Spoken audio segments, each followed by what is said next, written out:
దేవునికి స్తోత్రం. పిల్లరా, పరిశుద్ధ గ్రంథం చదువుకుందాం. అపోస్తులైన పేతురు రాసిన 2వ పత్రిక 3వ అధ్యాయము, మరి 5వ వచనం నుండి 13వ వచనం వరకు చదువుకుందాం. మరలా చెప్తున్నా, 2వ పేతురు 3వ అధ్యాయము 5వ వచనం నుండి 13 వరకు చదువుకుందాం. ఏలయనగా పూర్వము నుండి ఆకాశముండెననియు, నీళ్లలో నుండి నీళ్ల వలనను సమకూర్చబడిన భూమియు దేవుని వాక్యం వలన కలిగిననియు వారు బుద్ధిపూర్వకంగా మరుతురు. ఆ నీళ్ల వలన అప్పుడున్న లోకము నీటి వరదలో మునిగి నశించెను. అయితే ఇప్పుడున్న ఆకాశమును భూమియు భక్తిహీనుల తీర్పును నాశనమును జరుగు దినము వరకు అగ్ని కొరకు నిలవ చేయబడినవై అదే వాక్యం వలన భద్రము చేయబడి ఉన్నవి. పిల్లరా, ఒక సంగతి మరిచిపోకుడి. ఏమనగా, ప్రభువు దృష్టికి ఒక దినము 1000 సంవత్సరముల వలెనో, 1000 సంవత్సరములు ఒక దినము వలెనో ఉన్నది. కొందరు ఆలస్యమని ఎంచుకున్నట్లు ప్రభువు తన వాగ్దానమును గూర్చి ఆలస్యము చేయవాడు కాడు గాని, ఎవడునో నశింపవలనని ఇచ్చేయింపక అందరూ మారు మనస్సు పొందవలనని కోరుచు మీ ఎడల దీర్ఘశాంతము గలవాడై ఉన్నాడు. అయితే ప్రభువు దినము దొంగ వచ్చినట్లు వచ్చును. ఆ దినమున ఆకాశములు మహాధ్వనితో గతించిపోవును, పంచభూతములు మిక్కుటమైన వేంద్రముతో లయమైపోవును, భూమియు దాని మీదనున్న కృత్యములు కాలిపోవును. ఇవన్నీ ఇట్లు లయమైపోవునవి గనుక ఆకాశములు రవులుకొని లయమైపోవునట్టు, పంచభూతములు మహావేంద్రముతో కరిగిపోవునట్టు దేవుని దినపు రాకడ కొరకు కనిపెట్టుచు దానిని ఆశతో అపేక్షించుచు మీరు పరిశుద్ధమైన ప్రవర్తనతోనూ భక్తితోనూ ఎంతో జాగ్రత్త కలవారై ఉండవలెను. అలాగే ప్రకటన గ్రంథము 21వ అధ్యాయం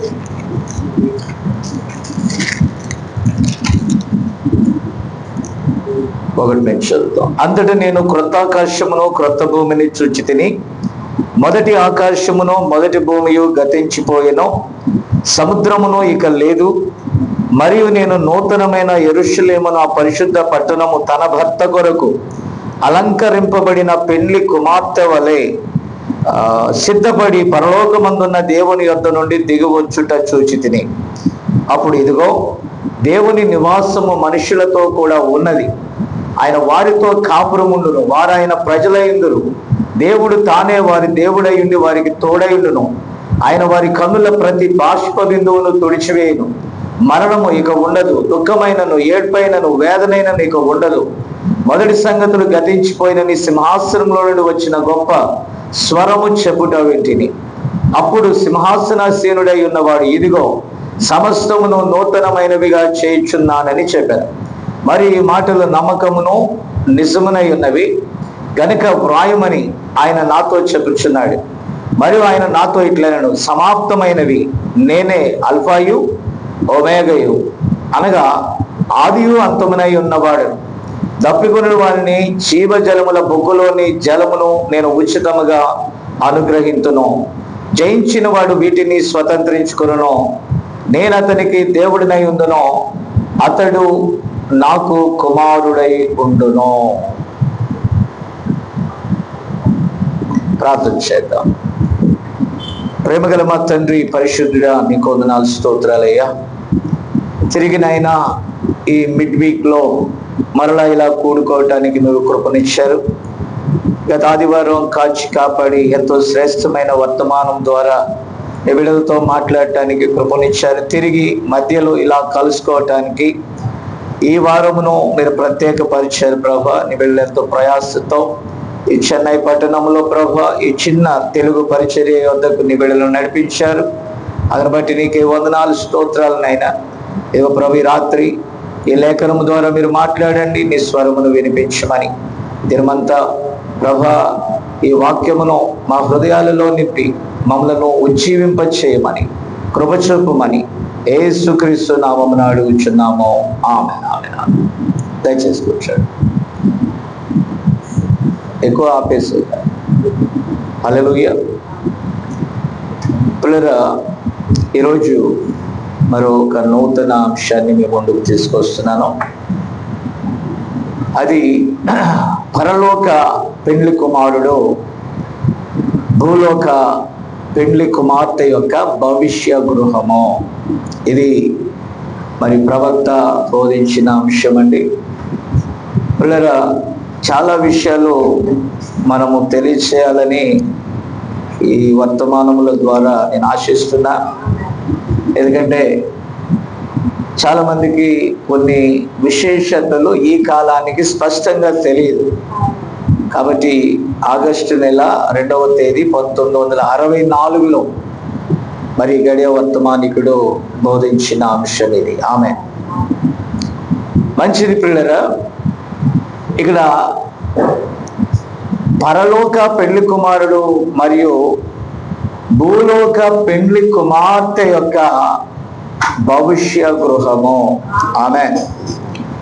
పిల్లరా, మనం పేతురు రాసిన పత్రికల్లో చదివాము, ఈ భూమి మీద ఉన్న కృత్యములన్నీ కూడా కాలిపోతాయి అని. ఇప్పుడు నేను ఎందుకు మనం ఒక నూతన ఆకాశమును, క్రొత్త ఆకాశమును, క్రొత్త భూమి కొరకు మనం ఎదురు చూస్తున్నా. అక్కడ మరణమును, దుఃఖమును, వ్యాధి అక్కడ ఉండదని మనం చూస్తూ ఉన్నాం. దేవుని స్తోత్రం. అంటే ఒక ప్రత్యేకమైన ఒక దినములోనికి మనము వెళ్ళనై ఉన్నాము. పిల్లరా, మన ప్రభువైన యేసుక్రీస్తు శరీరధారిగా భూమి మీదకు వచ్చి ఆయన 30 సంవత్సరాలు జీవించి 3.5 సంవత్సరాలు పరిచర్య చేసి చనిపోయి సమాధి చేయబడి తిరిగి లేచి ఆరోహణుడై ఆయన సెలవిచ్చిన మాట ఏంటో తెలుసా?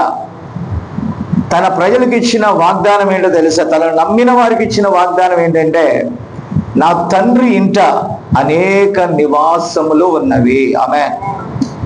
పిల్లరా, అక్కడ మనం తెలుగు బైబిల్లో ఇలాగుంది.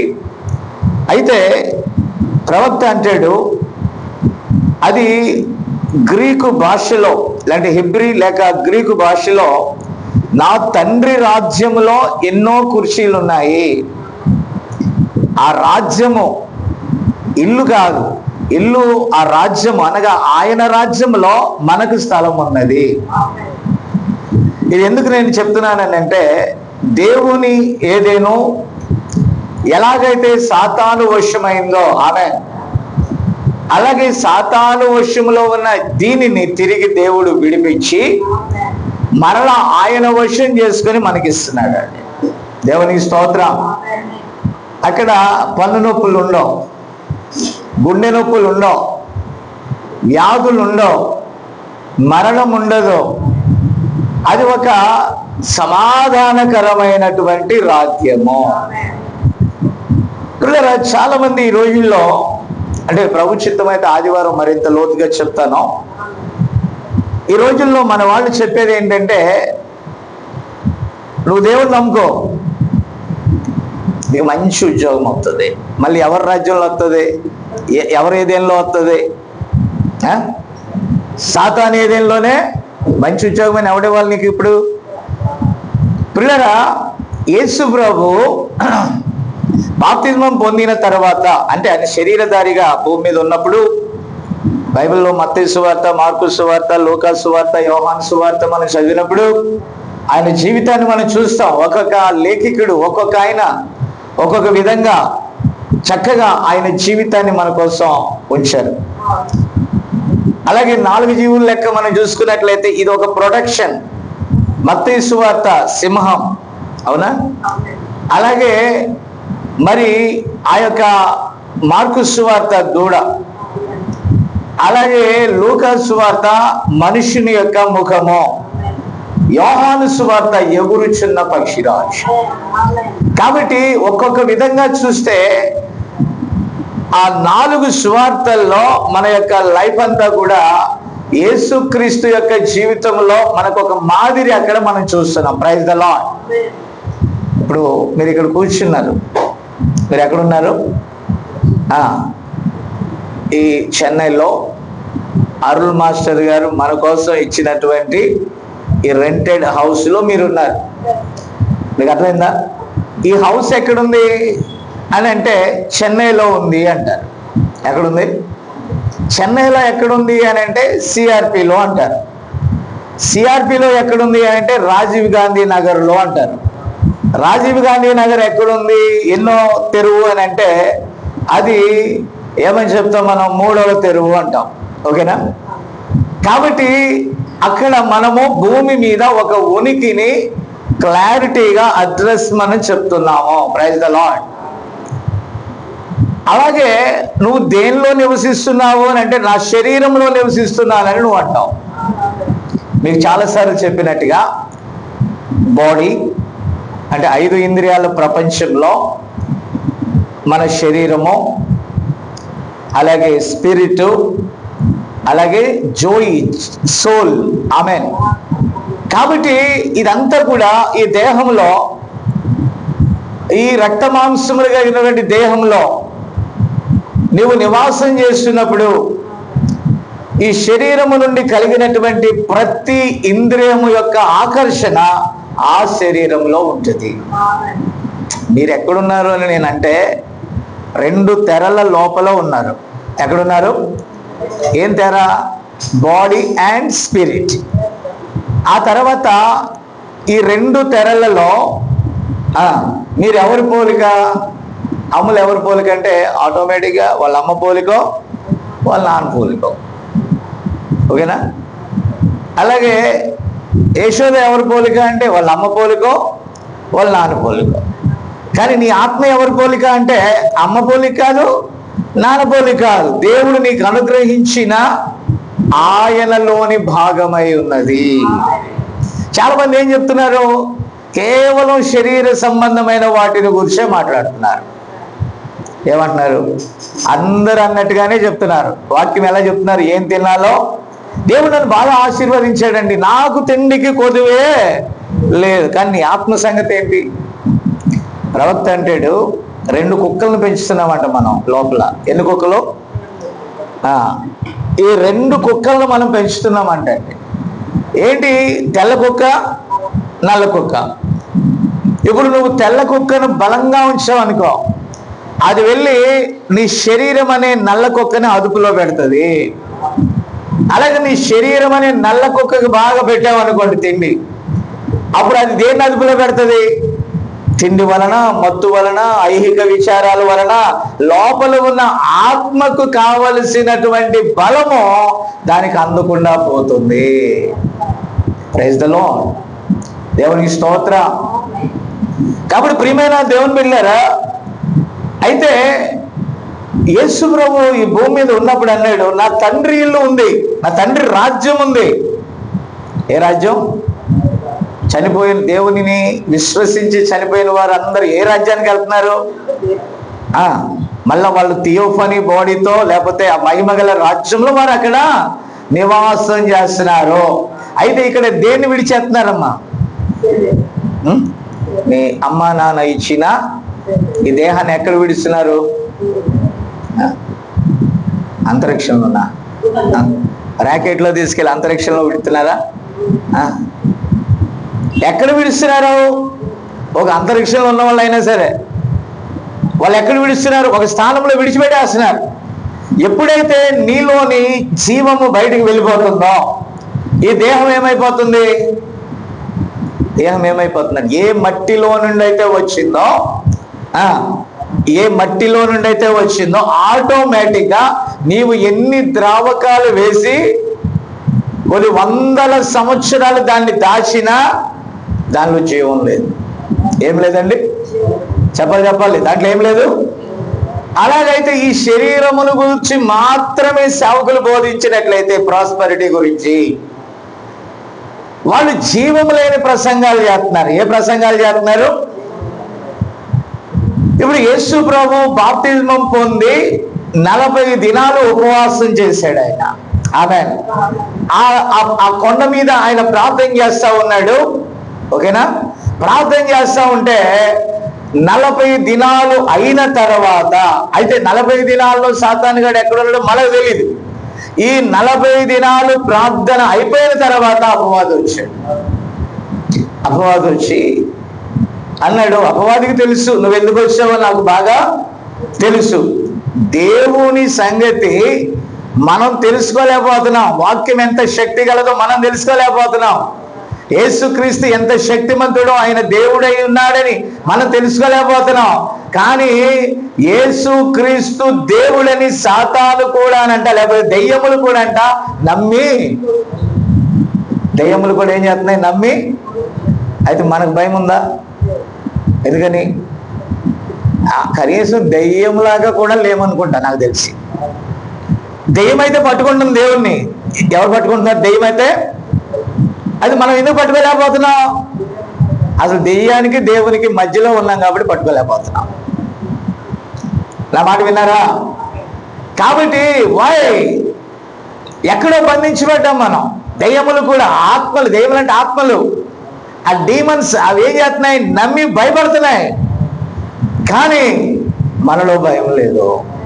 అంటే ఈ శరీరము అంతగా మన మనోనేత్రాలకి ఏ తనం కలిగించిందంట? గురుట్టితనము. ఏం కలిగించింది? ఏది వాస్తవమైన దాన్ని చూడకుండా, నిజమైన దాన్ని చూడకుండా. ఇప్పుడు ఫర్ ఎగ్జాంపుల్ పాస్టర్ గారికి ఒక టార్గెట్ ఉంది. ఏం టార్గెట్? ప్రశాంతిని డెలివరీ చేయించాలా, నెంబర్ 1. సాధ్యమైతే దేవుడు మగపిల్లవాడిని ఇవ్వాలా, ఆమె కోరిక కాబట్టి. ఆ తర్వాత మళ్ళా 3 నెలలు ఇక్కడ తీసుకురావాలా, మరొక 3 నెలల్లో ఆమెను పంపించేయాలా. ఇప్పుడు కాన్సన్ట్రేషన్ అంతా దేని మీద ఉంటుంది? చెప్పండి, దేని మీద ఉంటుంది? మనం ఏ పని అయితే పెట్టుకున్నామో అదే పని మీద ఉంటుంది. అప్పుడు మన మనసంతా ఏది ప్రాముఖ్యమో, ఇది ప్రాముఖ్యమా, ఇది ప్రాముఖ్యం, అది ప్రాసెస్ జరుగుతూనే ఉంటాయి. భూమి మీద ఉన్న ప్రతి మానవుడికి జరుగుతాయి. అదేనా? మా అమ్మ నాన్న పెళ్లి చేసుకున్నారు, నేను పుట్టాను.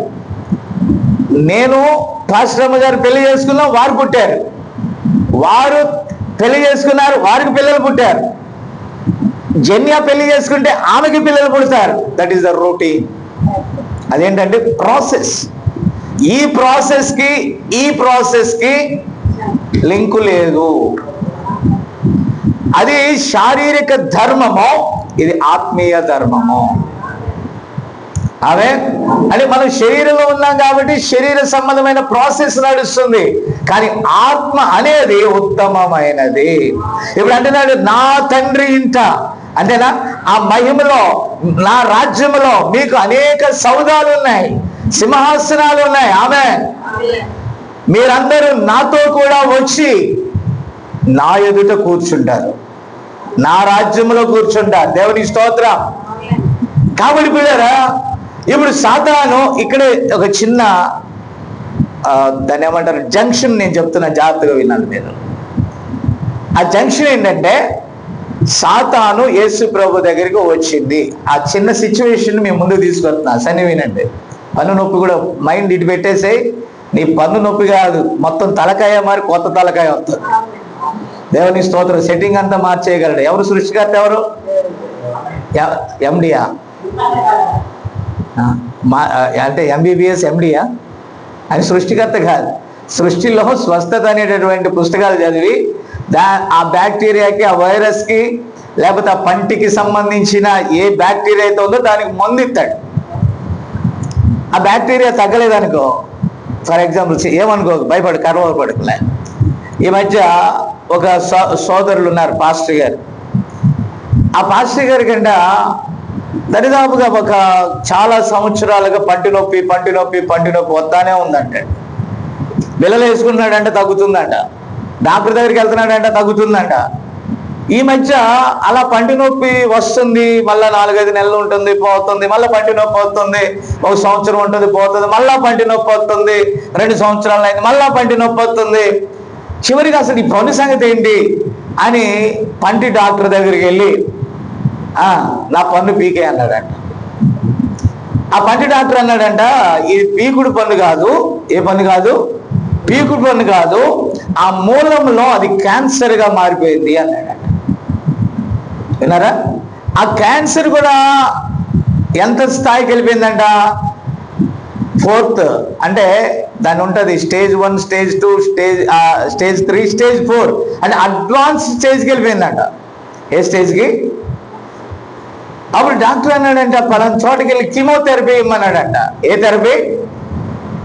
ఆయన అంటాడు, అది just that is the very common అనుకున్నాను, చాలా మామూలే అనుకున్నాను, మధ్య మధ్యలో తగ్గిపోయింది, పోయింది అనుకున్నాను, మళ్ళా వస్తా ఉన్నది, మామూలేలా అనుకున్నాను, కానీ అది 4వ స్టేజ్కి వెళ్ళిపోయిందా? పిల్లరా, మీరు దయచేసి గమనించాలి, స్వస్థపరిచేది దేవుడు మాత్రమే. ఇప్పుడు ఆయన రెగ్యులర్గా మందులు ఇచ్చే డాక్టర్ అన్నాడంట, ఇక నా వల్ల కాదు కానీ హైదరాబాద్ వెళ్ళి బయాప్సీ చేయించుకొని, బయాప్సీనా ముక్క తీసి టెస్టింగ్ పంపుతారు కదా, అదే అనుకోండి, బోన్ మ్యారో, కాబట్టి ఏదో సంథింగ్ చేయించుకొని రమ్మయ్యలోకి అది క్యాన్సర్, అది కూడా 4th స్టేజ్కి వెళ్ళిందంట. నా ప్రియులారా, నువ్వు అలాగని కాదు నేను అనేది, ఎగ్జాంపుల్ చెప్తున్నాను. అనగా ఏంటంటే స్వస్థపరిచేది దేవుడు మాత్రమే. అది క్యాన్సర్ అని నేను తెలుసా? మనిషి ఆరోగ్యంగానే ఉంటాడు, లోపల పార్ట్లన్నీ కూలిపోతాయి. మీకు తెలుసా? అది రక్త కణాలు కొన్ని చనిపోతాయి, మళ్ళా కొంతకాలానికి మనలో రక్త కణాలు చనిపోయి మళ్ళా పుడతాయండి. అది కూడా నూతన సృష్టే. పాత కణాలన్నీ ఏమవుతాయి? పాత కణాలన్నీ చనిపోయి క్రొత్త కణాలు పుడతాయి. చనిపోయిన లాజరు లేచాడు, అతని కట్లు విప్పండి అన్నాడు. యేసు ప్రభు చనిపోయిన వారిని చాలా మందిని బ్రతికించాడు, ఆయన శిష్యులు కూడా బ్రతికించారు. ప్రభు ఏమన్నాడు? చనిపోయిన వారు లేచినప్పుడు ఆహారం పెట్టండి అన్నాడు. మీకు అర్థమైందా? ఎందుకంటే ఆ రక్త మాంసముల దేహంలో మళ్ళా సర్క్యులేట్ అవటానికి ఏది అవసరం? ఆహారం అక్కడ అవసరం. మీరేమనుకుంటారంటే, నేను రాయిలాగా ఉన్నాను, ఎలా ఉన్నాను? రాయిలాగా ఉన్నాను, ఇనప ముక్కలాగా ఉన్నాను, నాకేమీ డోకా లేదా. కానీ పిల్లలు, మీరు దయచేసి గమనించాలి, దేవుడు ఏమన్నాడంటే ఆదాముని ఏమన్నాడు? ఆదాము పాపం చేసినప్పుడు చెప్పాలి ఏమన్నాడు? ఏ భూమిలో నుండి ఆదామావులు పాపం చేసినప్పుడు వారి మీదకి ఏమొచ్చిందమ్మా? మరణం వచ్చింది, అంటే భౌతిక మరణం వచ్చింది. ఈ మరణం వచ్చినప్పుడు ఏమన్నాడు దేవుడు? ఏ భూమిలో నుండి నువ్వు తీయబడ్డావో, భూమిని శపించాడు కదా దేవుడు. అంటే నువ్వు దేని నుంచి వచ్చావు? నీ ఆత్మ దేవునిదే కానీ నీ శరీరం ఎవరిది? శరీరం ఎవరు స్వాధీనపరుచుకున్నాడు? అపవాది స్వాధీనపరుచుకున్నాడు. దాన్ని శపించినప్పుడు ఏ భూమి నుండి నువ్వు ఆహారం తిని బతుకుతున్నావు, మరలా నువ్వు మరణించి ఏ భూమి 16 మూలకాల్లో నుండి నువ్వు వచ్చావో మరలా వెళ్ళి ఆ మూలకాల్లో నీ శరీరం వెళ్ళిపోతుంది. హల్లెలూయా!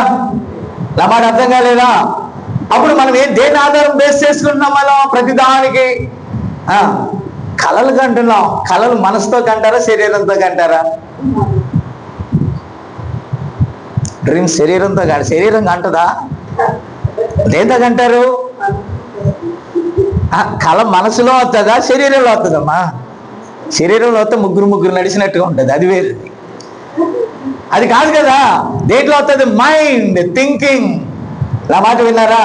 అప్పుడు మన మైండ్లో భౌతిక శాస్త్రాలు వస్తాయి, సైన్స్ అండ్ టెక్నాలజీ, ఇవన్నీ వస్తాయి. మనం చదువుతానికి పరిసరాల విజ్ఞానము. ఇది ఎలా నేర్పుతుందంటే, అన్నిటికంటే ముఖ్యమైనది మనీ మేక్స్ మోర్ థింగ్స్. అంటే అప్పుడు మనం ఏమనుకుంటాం? డబ్బు ఉంటే, చెప్పట్లేదు మీరు, డబ్బు ఆమె నన్ను చెప్పండి, పోనీ ఆమె చెప్పండి. డబ్బు ఉంటే నేను ఏదైనా,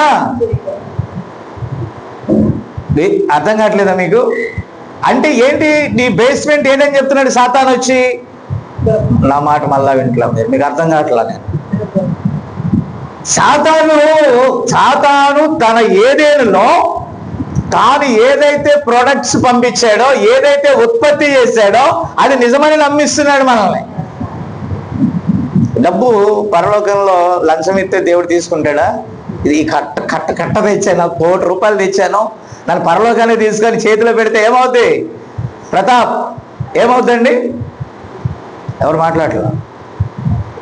ఏం మాట్లాడలా. డబ్బు చేతిలో పెట్టి పరలోకానికి నన్ను చేర్చుకుంటే దేవుడు తీసుకుంటాడా? గారడి సీమోను సంగతి మీకు తెలుసు కదా బైబిల్లో. దేవుని వరమును దేంతో కొనాలనుకున్నాడు? ద్రవ్యం ఇచ్చి కొనాలనుకున్నాడు. అప్పుడు అపొస్తలులు ఏమన్నారో తెలుసా?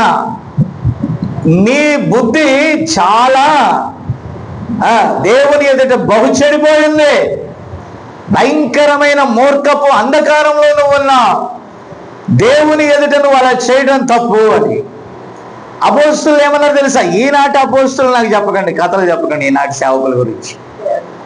ఈనాటి సేవకులు చాలా గొప్ప సేవకుడు అంటే అర్థం ఏంటి? నేను ఒక సోదరుడితో ఈరోజు మాట్లాడుతున్నా. వర్తమానంలో ఉన్న సేవకుల్లో గొప్పవారు గురించి చెప్తున్నాడండి. పలానా చెన్నైలో ఉన్న సేవకుడు గొప్పవాడు, పలానా ముంబైలో ఉన్న సేవకుడు గొప్పవాడు అని అంటే నేను అన్నాను, వరములు గలవారా లేకపోతే గొప్ప దైవిక శక్తి గలవారా అంటే నో అన్నా.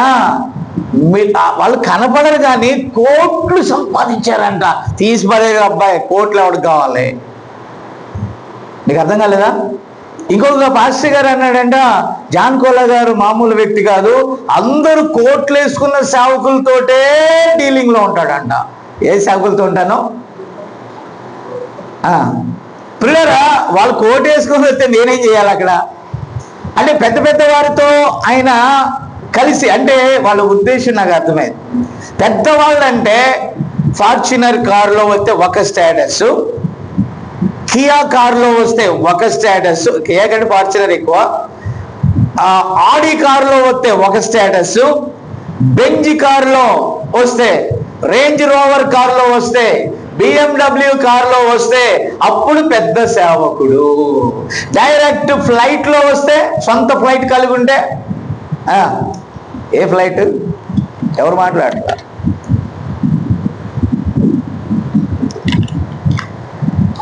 సాతాను ఈనాటి సమాజాన్ని ఎలా మోసగిచ్చింది? యేసు ప్రభు చాలా సామాన్యతను గురించి ఆయన మనకి తెలియజేశాడు. ఎందుకంటే నా రాజ్యము భూ సంబంధమైనది కాదని ఆయన కొట్టేశాడండి. ఏమే అర్థం కావట్లేదా? అర్థమవుతుందా? కాబట్టి ఆయన నా రాజ్యం భూ సంబంధమైనది కాదనంటే, ఈనాటి సేవకులు ఏ రాజ్యం గురించి చెప్తున్నారు? నా తండ్రి ఇంట అనేక రాజ్యములు ఉన్నాయి, అవునా? అనేక ఇల్లు ఉన్నాయి అంటే నా రాజ్యంలో మీకు సౌదాలు ఉన్నాయని ప్రభు చెప్తే ఆ రాజ్యం కోసం చూడమన్నాడు. కొలస్సీలకు రాసిన పత్రిక 3వ అధ్యాయం 1వ వచనం ఏమన్నాడు? మీరు క్రీస్తుతో కూడా లేపబడిన వారైతే ఆయన రాజ్యం, క్రొత్త ఆకాశం, క్రొత్త భూమి కోసం మీరు ఎదురు చూడమన్నాడు. కానీ మన సేవకులు ఏం చెప్తున్నారు? పాత ఆకాశం, చెడిపోయిన ఆకాశం, చెడిపోయిన భూమి మీద నువ్వు బెస్ట్గా ఎలా బ్రతకాలి అని చెప్తున్నారు. అంటే దేవుని ఆశీర్వాదం అంటే ఏంటి? కేవలం భూ సంబంధమైనది మాత్రమే దేవుని ఆశీర్వాదమా? నో. బైబిల్ అంటుంది, కాగా అన్న వస్త్రములు కలవారమై దేవుని కొరకు విశ్వాసముతో నమ్మకముతో బ్రతుకుటయే దేవుడు మన నుండి కోరుకునేది. నేను మీకు ఏం నేర్పుతున్నా? భూమి మీద ఎలా బ్రతకాలి పిల్లిలాగా అని నేర్పుతున్నానా? ప్రియరా, నేను అదే అన్నాను, నేను చెన్నైలో ఉన్నటువంటి మన వారికి త్వరలో నేను నేర్పాల్సింది ఏంటో తెలుసా? పైనున్న దానికోసం సిద్ధపడటం. ఒక వధువుగా సిద్ధపడటం అంటే దేనికోసం? పైనున్న దానికోసం. హల్లెలూయా. టమాట విన్నారా? దేవునికి స్తోత్రం కలుగును గాక. ఆయన ఏమని చెప్పాడు? నువ్వు క్రీస్తుతో కూడా లేపబడిన వాడవైతే ఏ వెతకాల? పరలోక పెళ్లి కుమారుని ఎదుర్కోవటానికి వెళ్ళుచున్న భూలోక పెళ్లి కుమార్తె. పెళ్లి కుమారుడు ఎక్కడ? పరలోకంలో ఉన్నప్పుడు ఈ పెళ్లి కుమార్తె ఎవరి కోసం సిద్ధపడాలి? పరలోక సంబంధమైన ఆ పెళ్లి కుమారుని కోసం. అంటే మన మనస్సు ఎక్కడ పెట్టుకోవాలమ్మా? దేని మీద పెట్టుకోవాలి మన మనస్సు? దేని మీద పెట్టుకోవాలి మన ఆలోచన? దేని మీద పెట్టుకోవాలి మన జీవితం? ఎక్కడ పెట్టాలి మన పెట్టుబడి? దేవునికి స్తుతి కలుగును గాక. ఆయన పరలోక పెళ్లి కుమారుడైనప్పుడు గ్లోరీ టు ది గాడ్, మనము కూడా ఆ దిశగా ప్రయాణం చేయాలి. ఓకేనా? కరెంట్ లేకపోతే బతుకుతామా? కరెంట్ లేకపోతే బతుకుతామా? సెల్ ఫోన్ లేకపోతే బతుకుతున్నారు. ఇప్పుడు బానిసలు మీరు అందరూ. ఎవరికి బానిసలు? మీరు ఎక్కువగా దేన్ని ప్రేమించారో దానికి బానిసలు. మన శరీరం దేనికి అలవాటు అయిపోయింది? దానికి బానిస. ఏమన్నాడు తిమోతికి రాసిన పత్రికలో? ఏమని చెప్పాడు తెలుసా పౌలు గారు? దేవుని కంటే, అంటే వాక్యము కంటే చెప్పాలి సుఖానుభవమును ఎక్కువగా ప్రేమించేవారు. ఎవరు ఆమెనట్లేదు? గట్టిగా అన్నాడు ఆమెనని. దేవుని స్తోత్రం. మిగతా తర్వాత నేర్చుకుందరు కానీ ముందు ఆమె నేర్చుకోండి. దేవుని స్తోత్రం. ఆయన ఎవరండి? ఆమేననువాడు. దేవుని స్తోత్రం. హల్లెలూయా. కాబట్టి చాలా మంది అంటున్నారు ఈ భూమిని నేను మార్చేస్తాను. నువ్వెవడవయ్యా భూమిని మార్చలే? భూమి మారదు, నువ్వు మారు. ఎవరు మారాలా? ట్రాన్స్ఫార్మ్ అవ్వాల్సింది భూమి. నువ్వా? భూమి నువ్వేంటి మార్చేది? అది అయిపోయింది. అది దేవుడు దాన్ని కడగాల, దాన్ని పరిశుద్ధపరచాలా, దాన్ని ఆయన నూతన పరిచేదాకా నీ వల్ల కాదు. అర్థమైందా? అంటే భూమిని మనం ఏంటంటే స్వతంత్రించుకుంటామంట. ఒక పాస్టర్ గారు అంటున్నారు మనం ఈ భూమిని స్వతంత్రించుకోవాలంటున్నాడు. 198 దేశాలంట క్రైస్తవులను స్వతంత్రించుకోవాలంట. నో పిచ్చోడా. మొదటి ప్రపంచ యుద్ధం అయింది, రెండవ ప్రపంచ యుద్ధం అయింది, ఇది 3 అయ్యో కోసం ఏడుతుంది. ఇప్పుడు మూలుగుతుంది సృష్టి. నాశనము దాస్యత్వము కొరకు, లయమైపోవటం కొరకు ఇది మూలుగులు ఎడుతుంటే ఈ మూలుగులు వినలేని మూర్ఖులు ఏమని చెప్తున్నారు? నువ్వు చావునే చావని వాళ్ళ తండ్రి అయిన అపవాది చెప్పినట్టుగా ఈ భూమి మీదే మనం బ్రతుకుతాం బెదరు, ఈ భూమి మీద మనం డెవలప్ అవ్వాలి బెదరు, ఈ భూమి మీద మనం గొప్ప అవ్వాలి బెదరు. ఆ బెదర్లకి ఈ బెదరు ఎలా ఉన్నాడంటే బెదిరించే వాళ్ళలాగా ఉన్నాడు. ఎలా ఉన్నాడు? అయ్యగారు వచ్చాడంటే భూమి మీద ఆశలు కూడా మనకు నూకలు లేవని చెప్తాడు. ఏం లేవని చెప్తాడు? మరి ఉన్నాయా? వాళ్ళు భ్రమలో బ్రతుకుతున్నారు. నేను ఉన్నాయని కనుక చెప్పాను అబ్బా అయ్యగారు చెప్పిండ్రా ఇల్లు కట్టుకుంటానని, అయ్యగారు చెప్పిండ్రా ఫలాన్ని చేస్తానని, అయ్యగారు చెప్పిండ్రా ఇంకోటి చేస్తాను, అయ్యగారు చెప్పిండ్రా కారు కొంటారని, అయ్యగారు చెప్పిండ్రా. కాదు, నేను చెప్తున్నా పరలోక రాజ్యం కోసం చెప్తున్నా. యేసు ప్రభు ఏం చెప్పాడో చెప్తున్నా. నా రాజ్యము భూ సంబంధమైనది కాదు అన్నాడు ఆయన. అప్పుడు మనం దేనికోసం చెప్పాలా? దేనికోసం చెప్పాలా? దేవుడు దేనికోసం చెప్పి నా రాజ్యం భూ సంబంధమైనది. కానీ ఈనాటి సేవకులు ఏం చెప్తున్నారు విశ్వాసులకి? ఎందుకు ఆ సంఘాలు ఫుల్లుగా నిండుతున్నారు? ప్రజలకు సౌఖ్యం సౌఖ్యం సౌఖ్యం. బానిసలు బానిసలు బానిసలు. ఏసీకి బానిసలు, కార్లకు బానిసలు, డబ్బుకు బానిసలు, సెల్ ఫోన్కి బానిసలు, సౌఖ్యానికి బానిసలు, సుఖానికి బానిసలు, కొంచెం కూడా కష్టపడలేని దేహముగా దేవుని వాక్యం కంటే సుఖానుభవాన్ని ఎక్కువగా ప్రేమించువారు. పురుషోత్తం చౌదరి గారని మంచి ఆంధ్ర క్రైస్తవ కీర్తనలు లో ఎక్కువ పాటలు రాసినటువంటి గొప్ప కవి. ఆయన అన్య కులంలో, ఇలాంటి కులాల గురించి నేను చెప్పకూడదు కానీ మన భారతదేశంలో ఇవి ఉన్నాయి కాబట్టి కులాలు వర్ణాల్లో ఆయన నేను చెప్పాలంటే ఉన్నత కులానికి చెందినవాడండి.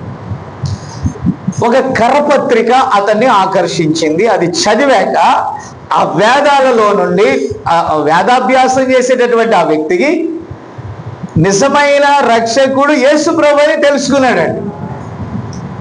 ఆయన కోసం బాప్తిజం అడిగితే రక్షణ పొందాక దేవుడు మాట్లాడాక అప్పుడు 2 ప్లేసెస్లో బాప్తిజం పొందాలంట. ఒకటి చెన్నై, 2 కల్కటా. ఎక్కడ? ఇప్పుడు నేను చెప్పేది 18వ శతాబ్దం, 1800 సంవత్సరాలు కాదు. కాబట్టి పిల్లరా ఇప్పుడు 2020 ఇంకా 200 సంవత్సరాలు బ్యాక్ చెప్తున్నాను నేను, అంతేనా? కాబట్టి ఏం జరిగిందో తెలుసా? అతను ఎక్కడైతే ఉన్నాడో బళ్ళారి నుండి బాప్తిజమం కొరకు కటక్ వెళ్ళాడంట. అంటే ఇంచుమించుగా అక్కడక్కడ సువార్త, అక్కడక్కడ వాక్యం చెప్పుకుంటూ పాటలు పాడుకుంటూ ఒక బాప్తిజమం కోసం 450 కిలోమీటర్లు, ఆయన మైళ్ళు అన్నాడు, మరి ఇంకెంత ఉందో నాకు తెలియదు కానీ ఇంచుమించుగా 500 కిలోమీటర్లు నడిచి వెళ్ళాడంటే. దేనికి? బాప్తిజమం.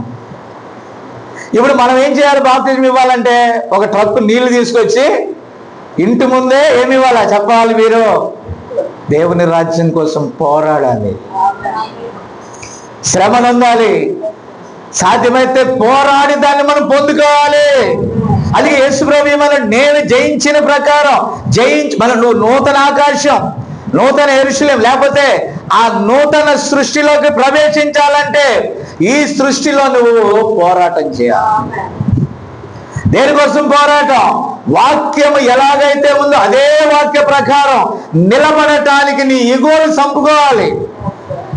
దేవుడు నిన్ను ఏ దీన స్థితిలో ఉంచినా, సంపన్న స్థితిలో ఉంచినా, ఏ దిగజారిన స్థితిలో ఉంచినా, ఉన్నత స్థితిలో ఉంచినా, దేవుడు నీకు ట్రైనింగ్ ఇస్తున్నప్పుడు ఆమేన్ అనాలి.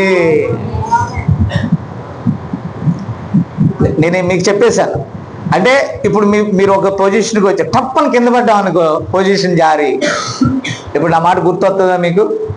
ఏం చెప్పాను నేను? ఉన్నత స్థితి అయినా, దీన స్థితి అయినా దేవుడిని ఏం చేయాలా? చెప్పాలి. దేవుడిని ఏం చేయాలా? స్తుతించాలి. మనకు ముఖ్యమైనది ఏంటి? శరీరం కాదు. మనకు ముఖ్యమైనది ఏంటి? చెప్పాలి. మనకు ముఖ్యమైనది ఏంటి? ఆత్మ. ఆమేన్. ఆఫ్టర్ 2 రోజులు జ్వరం వస్తేనే ఆత్మ అంటున్నారో ఆస్మ అంటున్నారో కూడా తెలియట్లే. ఇప్పుడు ఈ సన్నీ ఎలా కూర్చున్నాడంటే, మన హైదరాబాద్ హుస్సేన్ సాగర్లో బుద్ధుని విగ్రహం కదలకుండా ఉంటుందే అలా కూర్చున్నాడు. విన్నారా? కారణం ఏంటో తెలుసా? ఒక్క చిన్న దెబ్బ శరీరానికి కొడితే ఎలా ఉన్నారు మీరు? ఎండలో పెట్టిన అరటిపండులా తయారైపోయారు. కొంచెం ఎండలో పెడితే అరటిపండు ఎలా ఉంటుంది? ఇక దాన్ని చూడలేము మనం. అలాంటి ఈ శరీరాన్ని బేస్మెంట్ గా పెట్టుకొని మీరేమంటున్నారు? అతిశయపడుతున్నాం మనం. పౌలు గారు ఏమన్నాడు తెలుసా? నేను దేవుని నిమిత్తం అతిశయపడితే విశేషంగా నా బలహీనతల యందు నేను దేనికోసం ఆ బలహీనత? క్రీస్తు నిమిత్తం. దేని నిమిత్తం? ఇప్పుడు ఈ మన చిన్న సన్నీకి బాగా వాళ్ళ అమ్మ, నాన్న, చచ్చిపోయిన తాత, బతికున్న నాయనమ్మ అందరూ బాగా నూరు పోసారు ఉగ్గు పాలు. ఏం పోసారు? డెవలప్ అవ్వాలి. నువ్వు ఏమవ్వాలా? డెవలప్ అవ్వాలా? డెవలప్ పడిపోవాలా? నో. ప్రియరా, డెవలప్ అంటే ఆత్మీయంగా డెవలప్ అయితే నీకేది కావాలో దేవుడు నీకు ప్రొవైడ్ చేస్తాడు. బైబిల్ ఏమని ఉంది తెలుసా? యోహాను భక్తులు ఏమన్నాడు? ఆత్మ వర్ధిల్లుచున్న ప్రకారం. ఎస్, ఏం వర్ధిల్లుచున్న ప్రకారం? ఎవరు మాట్లాడలా?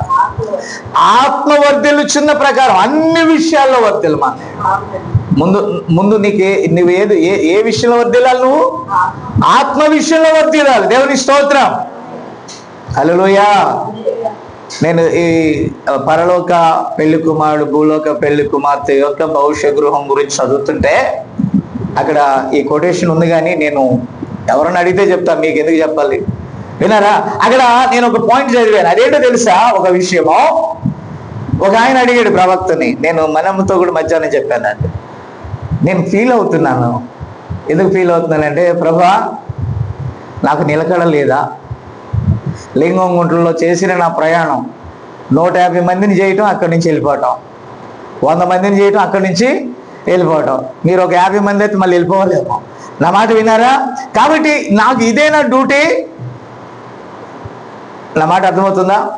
5 రకాల పరిచర్యల్లో దేవుడు నాలో ఏ నియమం అయితే పెట్టాడో అదే నియమాన్ని నేను ఫాలో అవుతున్నాను. నేను ఫాలో అవట్లా, అదే నన్ను అలా నడిపిస్తుంది ఆమె. నా మాట విన్నారా? అందుకే పౌలు గారు అన్నాడు, నేనేమై ఉన్నానో ఆయన దయ వలన అయి ఉన్నాను. నా గురించి నాకేమీ తెలియదు, ఎందుకంటే నేను సిలువ వేయబడి ఉన్నాను. జీవించినది నేను కాదు, జీవించినది క్రీస్తే నాలో. ఆమేన్. కాబట్టి అతడు అడిగాడు, అయ్యా వధువు కాలమని మీరు చెప్తున్నారే, నోవాహు వధువా? నో. కానీ సంఖ్యలో చూసుకుంటే 8 మంది మాత్రమే. అతడు జలప్రాయంలో పైకి వెళ్ళాడు, అరారాతు కొండ మీదకి వెళ్ళాడు. ఆ తర్వాత విన్నారా? షేమ్, హామ్, యాఫెతులు అనేటటువంటి 3 కుమారులు. అలాగే ఆ ముగ్గురు కుమారులు హాములో నుండి మళ్ళా లోకంలోకి ఏమొచ్చింది చెప్పట్లేదు. అర్థమవుతుంది నేను చెప్పేది? ఏమొచ్చిందమ్మా? మళ్ళా పాపం వచ్చేసింది. ఏమొచ్చింది? పాపం మళ్ళా లోకంలోకి వచ్చిందా? అయితే ఈ జల ప్రళయం రావటానికంటే ముందు హనోకు చూసారా, 7వ వాడైనటువంటి హనోకు ఆమె తన దినములలో దేవునితో కూడా నడిచి ఒక దినాన ఎవరికి కనిపించకుండా దేవుని దగ్గరికి వెళ్ళిపోయాడు. మరణం ద్వారానా మరణం లేకుండానా? మరణం ద్వారానా మరణం లేకుండానా? హనోకు కొనిపోబడిన తర్వాత జలప్రళయం వచ్చిందండి. హల్లెలూయా. ఎప్పుడు వచ్చింది జలప్రళయం? ఇప్పుడు వధువు అంటే ఎవరో తెలుసు, మనం కొనిపోబడిన తర్వాత ట్రిబులేషన్ వస్తుంది, మహాశ్రమల కాలం. ఆమేన్. హల్లెలూయా. కాబట్టి ఎంతమంది ఆ అంత్య దినాలను గురించి మనం చూసుకుంటా వెళ్తే కొద్ది మందే ఉంటున్నారు అక్కడ. ఎంతమంది ఉన్నారు? 120 సంవత్సరాల నోవాహు యొక్క సువార్తలో మిగిలిన ఎన్ని రత్నాలు మిగిలినాయి? 8 రత్నాలు మిగిలినాయి. ఎంత? ఆ సువార్తకు మిగిలింది ఎంతమ్మా? 20 లక్షల మంది, లేకపోతే ఇంకా అధిక మంది ఎక్కడి నుంచి బయలుదేరారు? ఐగుప్తు నుంచి బయటకు వస్తే కనాను చేరేటప్పటికి ఎంతమంది ఉన్నారు? అయితే ఇప్పుడు ఏ దినాలు ఇవి? కృప దాటి, అంతేనా, కృపా సింహాసనమును దిగి తీర్పు సింహాసనానికి ఎక్కే సమయం వచ్చినప్పుడు ఎంతమంది ఉంటారు? ఎంతమంది ఉంటారు? నేను సంతృప్తి చెందాలి. ఎంతమంది ఉంటారు? విస్తారమైన విస్తారమైన జనాల యొక్క గుంపులలో ఒక చిన్న మందునైనా రిజర్వ్ చేసుకుంటాడు. ఆమేన్. అంటే ప్రతి వర్తమానము యొక్క ముగింపులో ఎంతమంది ఉంటున్నారండి? నిక్కచ్చిగా ఎంతమంది ఉంటున్నారు? ఎవరు మాట్లాడతారు? కొద్దిమంది. ఎంతమంది? మీకు ఎన్ని పుస్తకాలు చదవమన్నా మీరు చదువుతారు. వర్తమాన పుస్తకాలు చదవమంటే నిద్రే నిద్ర. ఏమవుతుంది? మీరు ఎప్పుడైనా ట్రై చేయండి. చాలామంది నాకు ఇచ్చే కంప్లైంట్, అయ్యగారు మీరు చదవమన్నారు, నాకు బుక్స్ ఇచ్చారు, పట్టుకోగానే నిద్ర వస్తుంది. ఇంకో పెద్దోళ్ళు అయితే అంటున్నారు, మత్తు బిళ్ళ కూడా డాక్టర్లు ఇచ్చారు, మత్తు పని చేయట్లేదయ్యా, బుక్కే పని చేస్తుంది అంటున్నారు. మీకు అర్థం కాలేదా? ఏది పని చేయట్లేదంట? మీకు విషయం తెలుసా? వర్తమానంలో ఒక కుర్రోడు నంద్యాల ప్రాంతంలో 7 ముద్రలు పుస్తకాలు పంచినప్పుడు అతను 7 ముద్రలు తీసుకెళ్ళాడు. ఏబిసిడీలు తెలియకుండా ఆల్జీబ్రాకి వెళ్ళిపోయాడు. 7 ముద్రలు అర్థం కాలేదని 7 సార్లు చదివి పిచ్చోడైపోయాడండి. ఏమైపోయాడు? మీకు విషయం తెలుసా? వర్తమానం ఎలా చేస్తుంది అంటే పిచ్చోళ్ళకి పిచ్చి తగ్గిస్తుంది, పిచ్చలేని వాళ్ళకి ఏమవుతుంది అంటే అది మీరు అర్థం చేసుకోలేనట్లయితే ఏమవుతుంది? నువ్వు డిప్రెషన్లో ఉంటే చదువు తగ్గిపోతాయి. మామూలుగా ఉన్న బావి సన్నీ చదివాడానికి డిప్రెషన్ వచ్చేది. ఏమొచ్చేది? ఎందుకో తెలుసా? పరిశుద్ధాత్మ లేకపోతే. నేను ఒకేసారి ఏది జరగాల నా జీవితంలో, దేవుడు క్రమక్రమంగా చూడండి. నేను గట్టిగా వాక్యం చెప్పి అసలు ఈ బుక్స్ అన్ని చదవకపోబట్టే మీకు ఇలా జరుగుతుందంటే గడగడ 10 పుస్తకాలు ఒక రోజులో చదివేశాం అనుకో. కంప్యూటర్ తిప్పినట్టుగా గిర్ర తిప్పి డబ్బులు లెక్క పెడతా చూసావా? అది మిషన్. ఆ మిషన్లో కట్ట పెడితే ఏం చేస్తుంది? 10 నిమిషాల్లో మనం లెక్క పెట్టాలంటే ఇలా తీసుకొని అదే ఎంత అంటే ఒకటి తగ్గిందండి, మొత్తం కరెక్ట్గా ఇచ్చాను చూడండి, మళ్ళీ డింగ్ డింగ్ డింగ్ లెక్క. మళ్ళీ ఏమైందంటే ఏంటి ఒక్క తగ్గుతుంది, మళ్ళీ లెక్క పెట్టి మళ్ళా దాంట్లో ఆ మిషన్లో అయితే ఏం చేస్తాం? మిషను బర్ర చుట్టూ అవతల పడేసి దాంట్లో ఎంత ఉందో అంత ఇచ్చారు. నా మాట అర్థమైందా? అది మిషన్. నువ్వు మిషన్ కాదు, నువ్వు అవగాహన చేసుకోవాలి. దేవుని స్తోత్రం. కాబట్టి పిల్లలు మీరు గమనిస్తే పరిశుద్ధాత్మ నీకు బయలుపాటు ఇవ్వకపోతే ఎవరైనా ప్రార్థన చేస్తున్నారా? ప్రభా నాకు జ్ఞానం లేదు, జ్ఞానం దయచేయండి. నాతో చాలా మంది అంటున్నారు, అయ్యగారు మెసేజ్లు బాగున్నాయండి, కొంచెం మీరు కొద్దిగా తగ్గించే చెప్తున్నారు, కొంచెం ఏమంటారు అది మసాలా తక్కువే ఉంది, అయినా కొన్నిసార్లు పట్టుకోలేకపోతున్నావు అయ్యగారు అని. నువ్వు పట్టుకోలేకపోతే నువ్వు దానికి చెందినవాడు కాదు నాకు తెలిసి. నేను అన్నాను ఒకటే మార్గం. ఏంటి అయ్యగారు చెప్పండి చేసేస్తాను. ప్రార్థన చేయండి. ప్రార్థన చేస్తాను అయ్యగారు. ఎక్కువ చేయాలి అన్న. ఎక్కువే చేస్తాను అయ్యగారు. ఉపవాసం ఉండు అయ్యగారు, చాలా కష్టం అయ్యగారు. ప్రియరా, నీవు దానికి కావాలంటే దానికోసం నువ్వు ఏదైనా త్యాగం మాట్లాడలా. ఏం చేయాలా అది తెలుసుకోవాలి. ఈరోజు నాకు మిగతా ప్రపంచానికి ఎలా ఉన్నట్టుంటుందంటే, నేను ఆకాశంలో ఇప్పుడు నేను ఆకాశంలో ఉన్నాను అనుకోండి, మీరు భూమి మీద ఉన్నారనుకోండి, ఏం కథలు ఉన్నాను. నేను ఆకాశంలో ఉన్నాను అనుకోండి, మీరు భూమి మీద ఉన్నారనుకోండి. ఆ ఆకాశంలో నేను ఫ్లైట్లో వెళ్తా, నేను మిమ్మల్ని చూసి, అంతేనా, నేను చూసి అంటేను రే సన్నీ, సన్నీ అని నేను విమానంలో ఉన్న వాళ్ళందరికీ ఏమో రీసౌండ్ వచ్చేస్తుంది. ఎలాగా? సన్నీ సన్నీ అన్నాను. సరే, నేను బైనాక్యులర్లోనో లేకపోతే ఏదో మొత్తం మీద పైనుండి నిన్ను చూసా, నేను పైనుండి పిలుస్తున్నా. పైనుండి పిలిస్తే నీకు అర్థం కావాలంటే నువ్వేం చేయాలా? ఒకటి స్వరమన్నా వినపడాలా, లేకపోతే నువ్వన్నా అక్కడికి వెళ్ళాలా. ఇప్పుడు నేను చెప్పే బోధ నాకు ఎలా ఉంటుంది అని అంటే, నేను ఎక్కడి నుండో మీతో చెప్తున్నట్టుగా, మీకు చాలా దూరం నుండి మీకు అర్థం కానట్టుగా ఉండి ఎలా వచ్చేస్తుందో తెలుసా? టెంప్ట్ అయిపోతున్నారు. ఏమవుతున్నారు? మీకు అర్థం కాలేదా? కొంతమంది అలుగుతున్నారు, కొంతమంది తిరుగుబాటు చేస్తున్నారు, కొంతమంది మాకు చాలా విరక్తిగా ఉందండి. కారణం నువ్వు ఆ స్థాయిలోకి రాకపోవటమే. పరిశుద్ధాత్మ నీకు బయలుపాటు ఇవ్వకపోతే నీకు బైబిల్ అర్థం కాదు. ఆమేన్.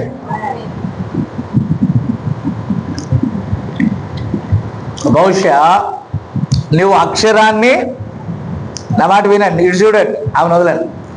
మీరు అక్షరాన్ని చదవచ్చు, అక్షర అర్థాన్ని మీరు చదవలేరు.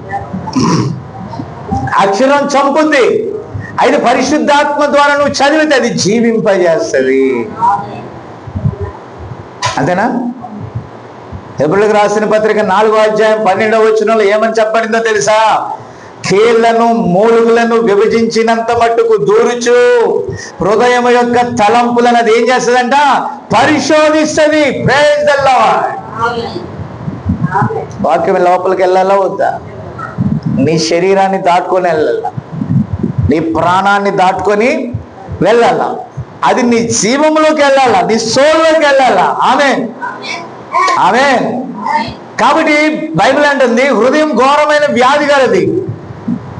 నీ హృదయంలో ఉన్న ఆ ఘోరమైన స్థితిని చంపాలంటే హృదయంలోకి వాక్యం వెళ్ళాలి. ఆమేన్. యేసు ప్రభు ఏమై ఉన్నాడు? ఆయన వాక్యమై ఉన్నాడు. యేసు ప్రభు రక్తం ఏమై ఉన్నది? చాలా మంది కొబ్బరి నూనె తీసుకొచ్చి, అయ్యగారు యేసు రక్తానికి ప్రార్థన చేయను. నువ్వే రక్తం తెచ్చి నీ రక్తానికి నేను ఎలా ప్రార్థన చేయను? కొంతమంది అమ్మేసుకుంటున్నారు యేసు రక్తం అని. వారి విశ్వాసం తప్పని నేను అంటలేదు. నూనె రాసి ప్రార్థన చేయమని ఉంది బైబిల్లో, నేను అంటలేదు. అభిషేకించబడిన వస్త్రాలు ఇచ్చినది కూడా ఉంది, నేను అంటలేదు. కానీ వ్యాపారం చేయలే ప్రవక్త. ఏం చేయలేదు? వస్త్రాలను అమ్మలేదు, నూనె బుడ్లు అమ్మలేదు. ఏది వ్యాపారం? దేవుని వాక్యము ఎప్పుడు కూడా వ్యాపారము కాదు. విశ్వాసులు ఇచ్చే కానుకల మీద పరిచర్య జరుగుతుంది. అది నేను కాదంటలా. అది పరిచర్య కొరకు మాత్రమే, సేవకుడి కొరకు మాత్రమే. అతడు నీకు వాక్యాహారాన్ని ఇస్తున్నాడు, అతడి శరీరాన్ని నీకు వాక్యం అందించే దైవజనుడు. అతడి అవసరత తీర్చడానికి నువ్వేమిస్తున్నావు? భౌతిక వనరులు వాళ్ళకి ఇస్తున్నావు. మీకు విషయం తెలుసు కదా, బైబిల్లో గోత్రాలు ఎన్ని గోత్రాలమ్మా? 12 గోత్రాల్లో యాజకత్వం చేసే గోత్రం ఏంటి? ఏ గోత్రం? తెలుసుకోవాలి. అది కూడా పాత నిబంధన కూడా చదవాలి. కాబట్టి ఈ లేవి గోత్రం అండి. లేవి గోత్రాల్లో 11 గోత్రాలకి ఆస్తులు పంచాడండి. పంచాడా?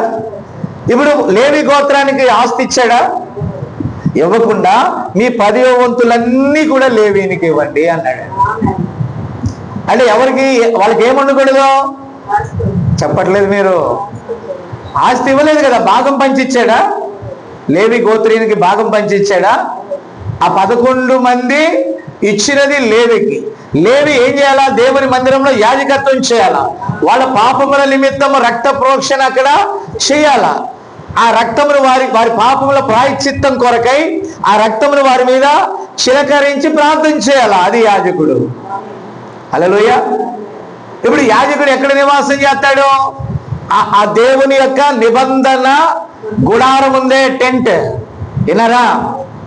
కాబట్టి ఆ నిబంధన మందస్సం ఎక్కడైతే ఉందో ఆ గుడారములో, ఆ గుడారము దగ్గర, లేకపోతే యెరూషలేము దేవాలయములో వారి నివాసము. హల్లెలూయా. అదేనా నివాసం?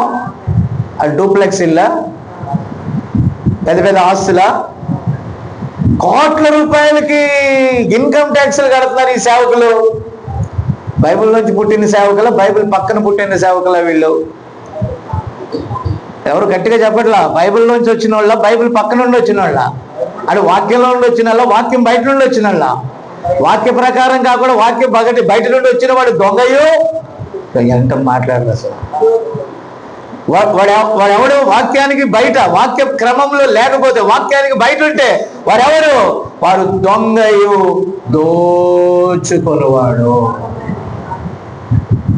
దేవుని పిల్లలైతే, ఆత్మ గలవారైతే వాక్యాన్ని నమ్ముతారు. ఆత్మ లేని వారైతే దొంగని నమ్ముతారు. మీకు విషయం తెలుసా? ఇప్పుడు దేవుడు మన సాతాను ఏదైనా గురించి మాట్లాడుతూ చెప్పాను మీకు. దేవుడు ఆదాము హవ్వలకి కావలసిన వాటన్నిటినీ కూడా ఏదైనా తోటలో ప్రొవైడ్ చేశాడు. ఇవన్నీ కూడా మీరు నిరభ్యంతరంగా తినమన్నాడా లేదా? ఎవరు మాట్లాడలా. అయితే దేవుడు ఏమని చెప్పాడు? ఆ తోట మధ్యలో ఉన్న దాని సంగతి మాట్లాడుతూ, దానిని మీరు తినిన దినమున నిశ్చయముగా మీరు చనిపోతారు అన్నాడు. అక్కడ ఉన్నటువంటి సమయం కోసం సంఘాన్ని దొంగిలించాలని కాచుకున్నటువంటి అపవాది ఏం చేశాడు? వాక్యానికి విరోధమైన విషయాలు చెప్పడం ప్రారంభించాడు. ఇప్పుడు ఎవరు మోసపోయారండి? హవ్వ మోసపోయింది. ఎందుకు మోసపోయింది? వాక్య క్రమాన్ని దాటేసింది. కొరింథీకి రాసిన పత్రికల్లో పౌలు గారు చెప్పాడు, ఎఫెసీయులకు రాసిన పత్రికలో పౌలు గారు చెప్పాడు, అనేక పత్రికల్లో ఆ అపోస్తలులు చెప్పారు. ఏమని చెప్పారో తెలుసా? ప్రతి స్త్రీకి పురుషుడు ఏమై ఉన్నాడు? శిరస్సు అయి ఉన్నాడు. ఆ పురుషునికి ఎవరు శిరస్సు అయి ఉన్నారు? దేవుడు శిరస్సు అయి ఉన్నాడు. ఆమేన్.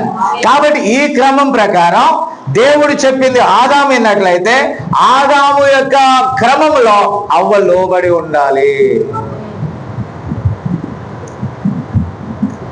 ఆదాము పాపం చేయలే, ఆయన బీ స్టిల్, అతడు నిలబడే ఉన్నాడు. ఇప్పుడు ఈ క్రమంలోని తప్పిపోయింది ఎవరు? ఎవరి ప్రసంగంలో పడింది అవ్వ? ఎవరి ప్రసంగం విన్నది అవ్వ? ఆ అవ్వకి ఆకర్షణగా ఉన్నటువంటి ప్రసంగం ఏంటి? ఎవరి ప్రసంగం అమ్మా? ఆదాం చెప్పిన ప్రసంగమా, లేదంటే దేవుడు చెప్పిన ప్రసంగమా? సాతాను చెప్పిన ప్రసంగం. సాతాను ఏం చెప్పింది? చక్కగా చెప్పిందండి, స్మూత్ గా. ఏం చెప్పిందంటే, ఏం కాదు, బైబిల్ అలా ఉంది, ఏం కాదు, బైబిల్ పాపం చేయొద్దంది, ఏం కాదు, స్త్రీలు జుట్టు కత్తిరించుకోకూడదని చెప్పింది, ఏం కాదు, స్త్రీలు మంచి వస్త్రాలు వేసుకోమని చెప్పింది, ఏం కాదు, పొట్టి వస్త్రాలు వేసుకోకూడదని చెప్పింది బైబిల్, ఏం కాదు, మగవాడు ఆడదానిలాగా జుట్టు పెంచుకోకూడదు, ఏం కాదు. సాతాను ఏమంటుంది మధ్యలో పక్కనే ఉండి? ఏం కాదులే, బైబిల్ ఇలా చెప్తుంది, దానికి వేరేగా ఉన్నారు మీరు. సాతాను అంటది ఏం కాదు, అబద్ధం ఆడుతున్నా ఏం కాదు, ఇతరుల మీద నేరాలు మోపుతున్నా ఏం కాదు, లేని నిందలు వేస్తున్నా ఏం కాదు. ఎవరు మాట్లాడలా? సాతాను అంటే అయితే ఏం కాదు, పనిష్మెంట్ ఉండదు, పనిష్మెంట్ లేదు, ఏం లేదు, ఏం కాదు. మరి బైబిల్ అలా చెప్పింది కదా, ఏం కాదు. సాతాను ఏమంటదండి? ఎవరు మాట్లాడలా? ఏం కాదండి. ఇప్పుడు అవ్వ కూడా ఏమన్నది? ఏం కాదా? పాపం చేస్తే ఏం కాదు. అవ్వ మోసగింపడి ఏమన్నది? సరే అయితే నేను తింటానంది. సాతాను ఏమన్నాడు తెలుసా? తినొద్దులే, చూడండి, నువ్వు చూడటానికి లోపడితే చాలు. ఇప్పుడు యేసు ప్రభు గురించి చెప్తాను మళ్ళా నేను. నువ్వు చూడటానికి లోపడితే చాలు. అప్పుడు ఆమెకి ఏ ఆలోచన వచ్చింది? థింకింగ్ ఆలోచన వచ్చిందా? శరీరమా? ఆలోచన ఏముందంటే చూపునకి ఎలా ఉందంట? ఎలా ఉందంట? ఈనాటి ఏ దేనిలో తగ్గిపోవట్లేదా మనం? ఒక ఆవిడ ఈ మధ్య ఇంటర్వ్యూ చేస్తున్నారు. ఇంటర్వ్యూ చేస్తూ, ఎందుకు నీవు నీ భర్తకి విడాకులు ఇచ్చావు అని. ఆమె అన్నది, నేను అప్పుడు డెవలప్ కాలేదండి, నాకు అసలు ఏ జ్ఞానం తెలీదు, నాకు అప్పుడు వయసు 16 సంవత్సరాలు. ఎంతంట ఈ సినిమా యాక్టర్కి? నాకేం తెలియదు, అసలు ఆ భర్త ఎలా ఉండాలో తెలియదు, ఎలా ఎన్నిక చేయాలో మాట్లాడలేదు. ఏంటమ్మా, మా అమ్మ నాన్న చాలా మంచోడు అబ్బాయి, చిన్న జాబ్ చేసుకుంటున్నాడు, అది కూడా గవర్నమెంట్ జాబు, నువ్వు భద్రంగా ఉంటావు తల్లి అని ఎవరు చెప్పారంట? అమ్మ నాన్న చెప్పారంట. ఈమె అనుకోకుండా భార్యాభర్తలు ఇద్దరు కలిసి రీల్స్ చేస్తే ఆటోమేటిక్గా ఆ భర్త ఉద్యోగం మీద ఇంట్లో చేసిన రీల్ని చూసి వాళ్ళు ఏం చేశారు, సినిమా వాళ్ళు ఆమెను తీసుకొని ఆమెను ఆ స్థాయిలో పెట్టారు. ఏ స్థాయిలో? వెంటనే ఆమె ఆ స్థాయిలోకి వెళ్ళి ఏమన్నది తెలుసా? నా భర్త నచ్చలేదని డైవర్స్ ఇచ్చేసింది. ఎందుకంటే నాకు నచ్చలేదని చెప్పినా తల్లిదండ్రులు ఏం చేశారంట? బలవంతం చేశారంట. ఆమెకు కూడా పిల్లలు ఉన్నారు. అది మరి పిల్లల సంగతి ఏంటని వాళ్ళు అడుగుతున్నారు.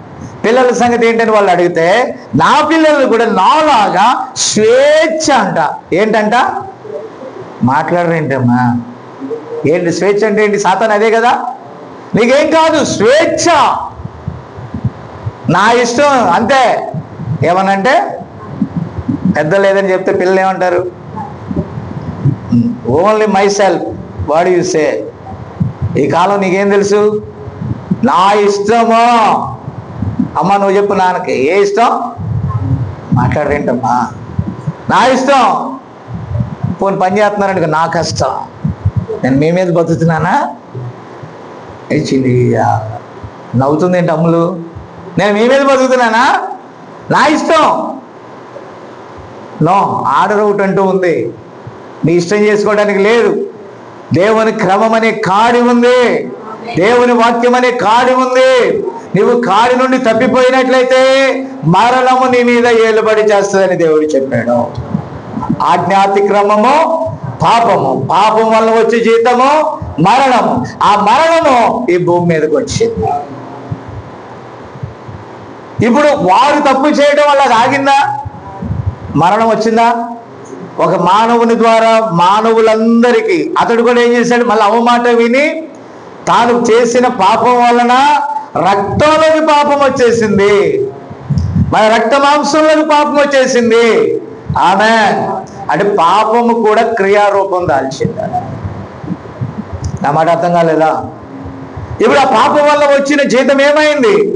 ఈరోజు ఇన్ని హాస్పిటల్ ఎందుకు వచ్చాయి? ఇన్ని కోర్టులు ఎందుకు వచ్చాయి? ఇన్ని పోలీస్ స్టేషన్లు ఎందుకు వచ్చాయి? మానవులకు మధ్య యుద్ధాలు ఎందుకు వచ్చాయి? ఒకే భూమి మీద ఉన్న మానవుడు ఒక దేశాన్ని మరొక దేశం వాళ్ళు ఎందుకు పేరు చేసుకుంటున్నారు? దయా దాక్షిణ్యం లేకుండా ఒక మానవ జాతి మరొక మానవ జాతిని ఎందుకు నాశనం చేస్తుందంటే నాశనకర్త యొక్క మాట విన్నది కనుక.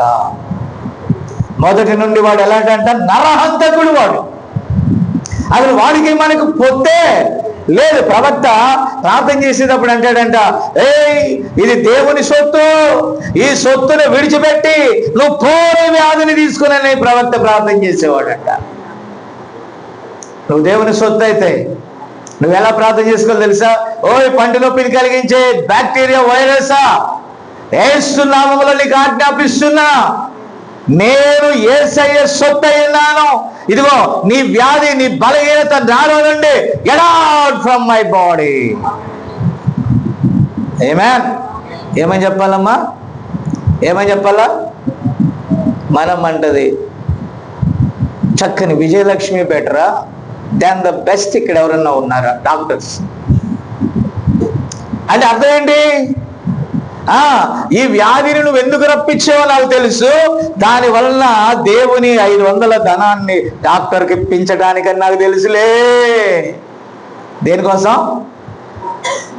అప్పుడు ఆ రుణం తీరేక ఇది వెళ్తుంది. అబ్బా, అయ్యగారికి బాగా పడింది. ఏం పడింది? మాట్లాడట్లా. ఎవరు మాట్లాడట్లా? అంతేనా? కాబట్టి పిల్లరా, అంటే నేను డాక్టర్ దగ్గరికి వెళ్ళొద్దు, డాక్టర్లకి చూపించుకోవద్దని నేను చెప్పట్లా, కానీ స్వస్థత నీ దగ్గరే ఉంది.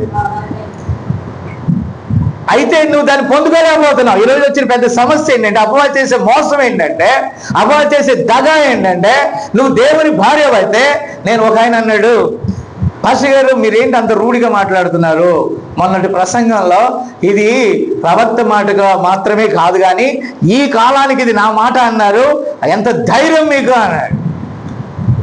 నేను అన్నాను, అయితే మళ్ళీ ప్రవక్తను పిలిచి చెప్పించినా అన్నా. నేను ప్రవక్త ఆ దినములలో అమెరికా యొక్క పరిస్థితులను గురించి మాత్రం చెప్పాడు, దాన్ని ఇక్కడున్న పరిస్థితికి నేను అన్వయించినప్పుడు ఇది నా మాట అని నేను ఎందుకు అన్నానంటే, నేను వధువుని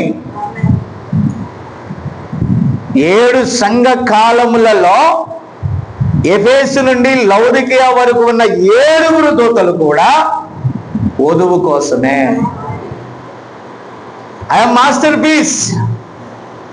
ఇంకొక వర్తమానం, ఇంకొక అది లేదు, దాన్ని నేనేం కాదంట్లా, కానీ నా కాలం నడుస్తుంది అన్నాను. నేను ఏ కాలం అన్నాడు? వధువు కాలం అన్నాడు. నువ్వెవరన్నా? నేను వధువులో భాగమై ఉన్నాను. మరి ఆయన ఎవరు? ఆయన నా ప్రియుడు, నా భర్త అయి ఉన్నాడు.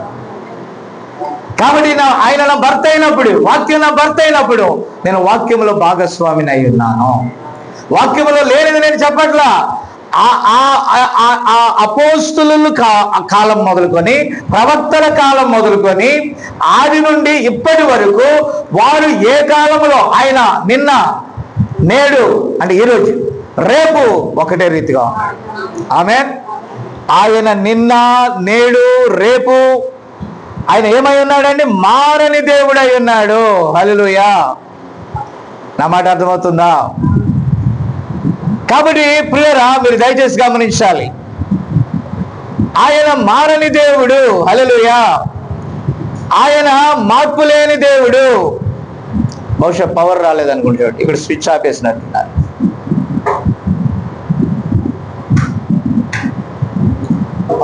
పవర్ ఆగిందా? Praise the lord. ఇక్కడ కాదు, ఇక్కడ స్విచ్ చూడు, ఇక్కడ లైట్ రావట్లేదు దాంట్లోకి. ఆమె పెట్టండి, వచ్చింది. ఓకే, కనెక్షన్ అది లూజ్ కనెక్షన్ ఉన్నది చూడండి. ఆల్ రైట్, అక్కడ లూజు. Okay, all right. కాబట్టి పిల్లరా, ఆయన మారని దేవుడై ఉన్నాడు. మొన్న కూడా మీటింగ్ టైంలో అలాగే మిస్ అయింది, అది ఆడియో రికార్డ్ కాలేదు. Praise the lord. సారీ. కాబట్టి పిల్లరా, మీరు దయచేసి గమనించాలి, ఆయన నిన్నెలా ఉన్నాడో, నేడెలా ఉన్నాడో, రేపు కూడా ఆయన అలాగే ఉంటాడు. ఆయన ఏ దేవుడు? మారని దేవుడు. నిన్న నేడు నిరంతరం ఆయన మార్పు లేని దేవుడు అయినప్పుడు, ఆ రోజు ఆయన అద్భుతాలు చేస్తే, ఆ చరిత్ర అంతా మనం చదివితే, ఈరోజు చేయనని నేను చేయను, ఈరోజు అద్భుతాలు జాంతానాయి అన్నాడా? నేను నిన్ను ఈరోజు స్వస్థపరచను అని అన్నాడా? ఈరోజు నువ్వు ఆజ్ఞాపించొద్దు అని అన్నాడా? నేను దేవుని సొత్తును అని చెప్పుకోవద్దు అని అన్నాడా? నేను ఆయన భార్యనని చెప్పుకోవద్దని అన్నాడా? నేను వాక్యంలో భాగమై ఉన్నాను కాబట్టి వాక్యంలో భాగమైన నేను ప్రకటించున్నానని చెప్పొద్దని అన్నాడా? అలా అన్నట్లయితే ఈరోజు ఆయన లేనట్టే. అయితే నేనంటున్నాను, ఆయన ఈరోజు ఉన్నట్లయితే ఆయన చెప్పినది జరుగుతుంది. దేవుని స్తోత్రం కలుగును గాక. కాబట్టి ఆయన ఏదైతే మనకు చెప్పాడో, ఆయన ఏదైతే మనకు ప్రకటించాడో, కాబట్టి పిల్లరా, అది ఈ రోజు కూడా అది ఆయన నెరవేర్చే దేవుడై ఉన్నాడు. హల్లెలూయా. అది అన్నాడు, భూమి మారినా, ఆకాశం మారినా, ఏది మారినా ఆయన మారని దేవుడై ఉన్నాడు. హల్లెలూయా. కాబట్టి ప్రియులారా, వదిలే పోనివ్వండి, ఈరోజు ఫెస్టివల్ కదా, వాళ్ళకి ఏదో ఉంటుంది. ఓకే, కాబట్టి ప్రియులారా, మీరు దయచేసి గమనించాలి, ఇక్కడే మనం ఉన్నామండి. అంటే ఈ రోజు కూడా ఆయన మార్పు లేని దేవుడు. ఓకేనా? కాబట్టి ఏదేను తోటలో హవ్వను అపవాది మోసగించాడు, నేటి సంఘాల్లో అపవాది మోసగిస్తున్నాడు. అయితే యేసుక్రీస్తు శరీరధారిగా వచ్చాడు. ఎప్పుడు వచ్చాడు? కరెక్ట్గా వినండి. మొదట నీటిలో నుండి నీటిలో నుండి ప్రతి 2000 ప్రవక్త అంటే ప్రతి 2000 సంవత్సరాలకు ఒక కార్యం జరుగుతుందండి. ఫస్ట్ 2000 మీరు విన్నారా, అది నీటిలో నుండి కాలిపోయి నిరాకారంగా మారిన దాన్ని తీసుకొచ్చి ఆ నీటిలో నుండి ఒక ఆకారంలోకి తెచ్చాడు. ఆ తర్వాత నోవాహు కాలం వచ్చింది, దాన్ని ఏం చేశాడు, మళ్ళీ నీటితో శుద్ధి చేశాడు. మరొక 2000 కాలానికి నా మాట విన్నారా, యేసుక్రీస్తు వచ్చాడు, ఆయన రక్తంతో కడిగాడు. ఇప్పుడు దేనికోసం ఎదురు చూస్తుంది తెలుసా, అగ్ని బాప్తిస్మం. ఏమవుతుంది, మనము నీటి బాప్తిస్మం తీసుకున్న వెంటనే, మీకు అర్థం కాలేదా, వెంటనే ఒక గుర్తింపబడ్డారు, మీరు దేవుని పిల్లవాడు అని, లేకపోతే దేవుని కుమార్తె అని. ఆమేన్. నువ్వు గుర్తింపబడిన మాత్రాన నీ శరీరములో కల్మషం పోదు, బ్యాక్టీరియా పోదు, వైరస్ పోదా. బాప్తిజం తీసుకోగానే అందరూ మీ నాన్న అనేవాడు, పొడిపాపి తడిపాప అయ్యాడు అనేవాడు. ఏమయ్యాడంట అంటే ఈ శరీరములో మీరు నివాసం ఉన్నంత వరకు ఆ పాప నియమము అలాగే ఉంటుంది. ఎప్పటిదాకా, అగ్నితో కాల్చే వరకు. ఇప్పుడు చాలా మంది ఏమనుకుంటున్నారు తెలుసా, బాప్తిజం తీసుకోగానే ఫినిష్ అయిపోయింది. బాప్తిజం మాత్రమే కాదు, అలాగే నీకేం కలగాల, వాక్య శుద్ధీకరణ కలగాల. మొదట లూథర్ నీతీకరణ, వెస్లీ శుద్ధీకరణ, అంటే నియమ నిబంధనలు వచ్చాయి. ఆ తర్వాత పెంతెకోస్తు అగ్ని బాప్తిజం. దేవుని స్తోత్రం. పెంతెకోస్తు ఎప్పుడు వస్తుంది, పెంతెకోస్తు 7 ఏళ్ళు ఎంత, 7 ఏళ్ళు ఎంత, 10 19 49, ఒకటి తక్కువ 50. పెంతెకోస్తు అంటే ఎంత, పెంతెకోస్తు అంటే ఎంత, 50 సంవత్సరాలకు పెంతెకోస్తు అవుతుంది. పెంతెకోస్తు దినాలు ఏం దిగింది, పరిశుద్ధాత్మ దిగింది. నా మాట విన్నారా? కాబట్టి ప్రియులారా, అంటే ప్రతి 7 ఏళ్ళు 49కి పూర్తయ్యాక విడుదల సంవత్సరం అవుతుంది. విన్నారా? అప్పుడు నోవాహు కాలంలో 120 సంవత్సరాలు, ఎంత, తరానికి 40, అంతేనా?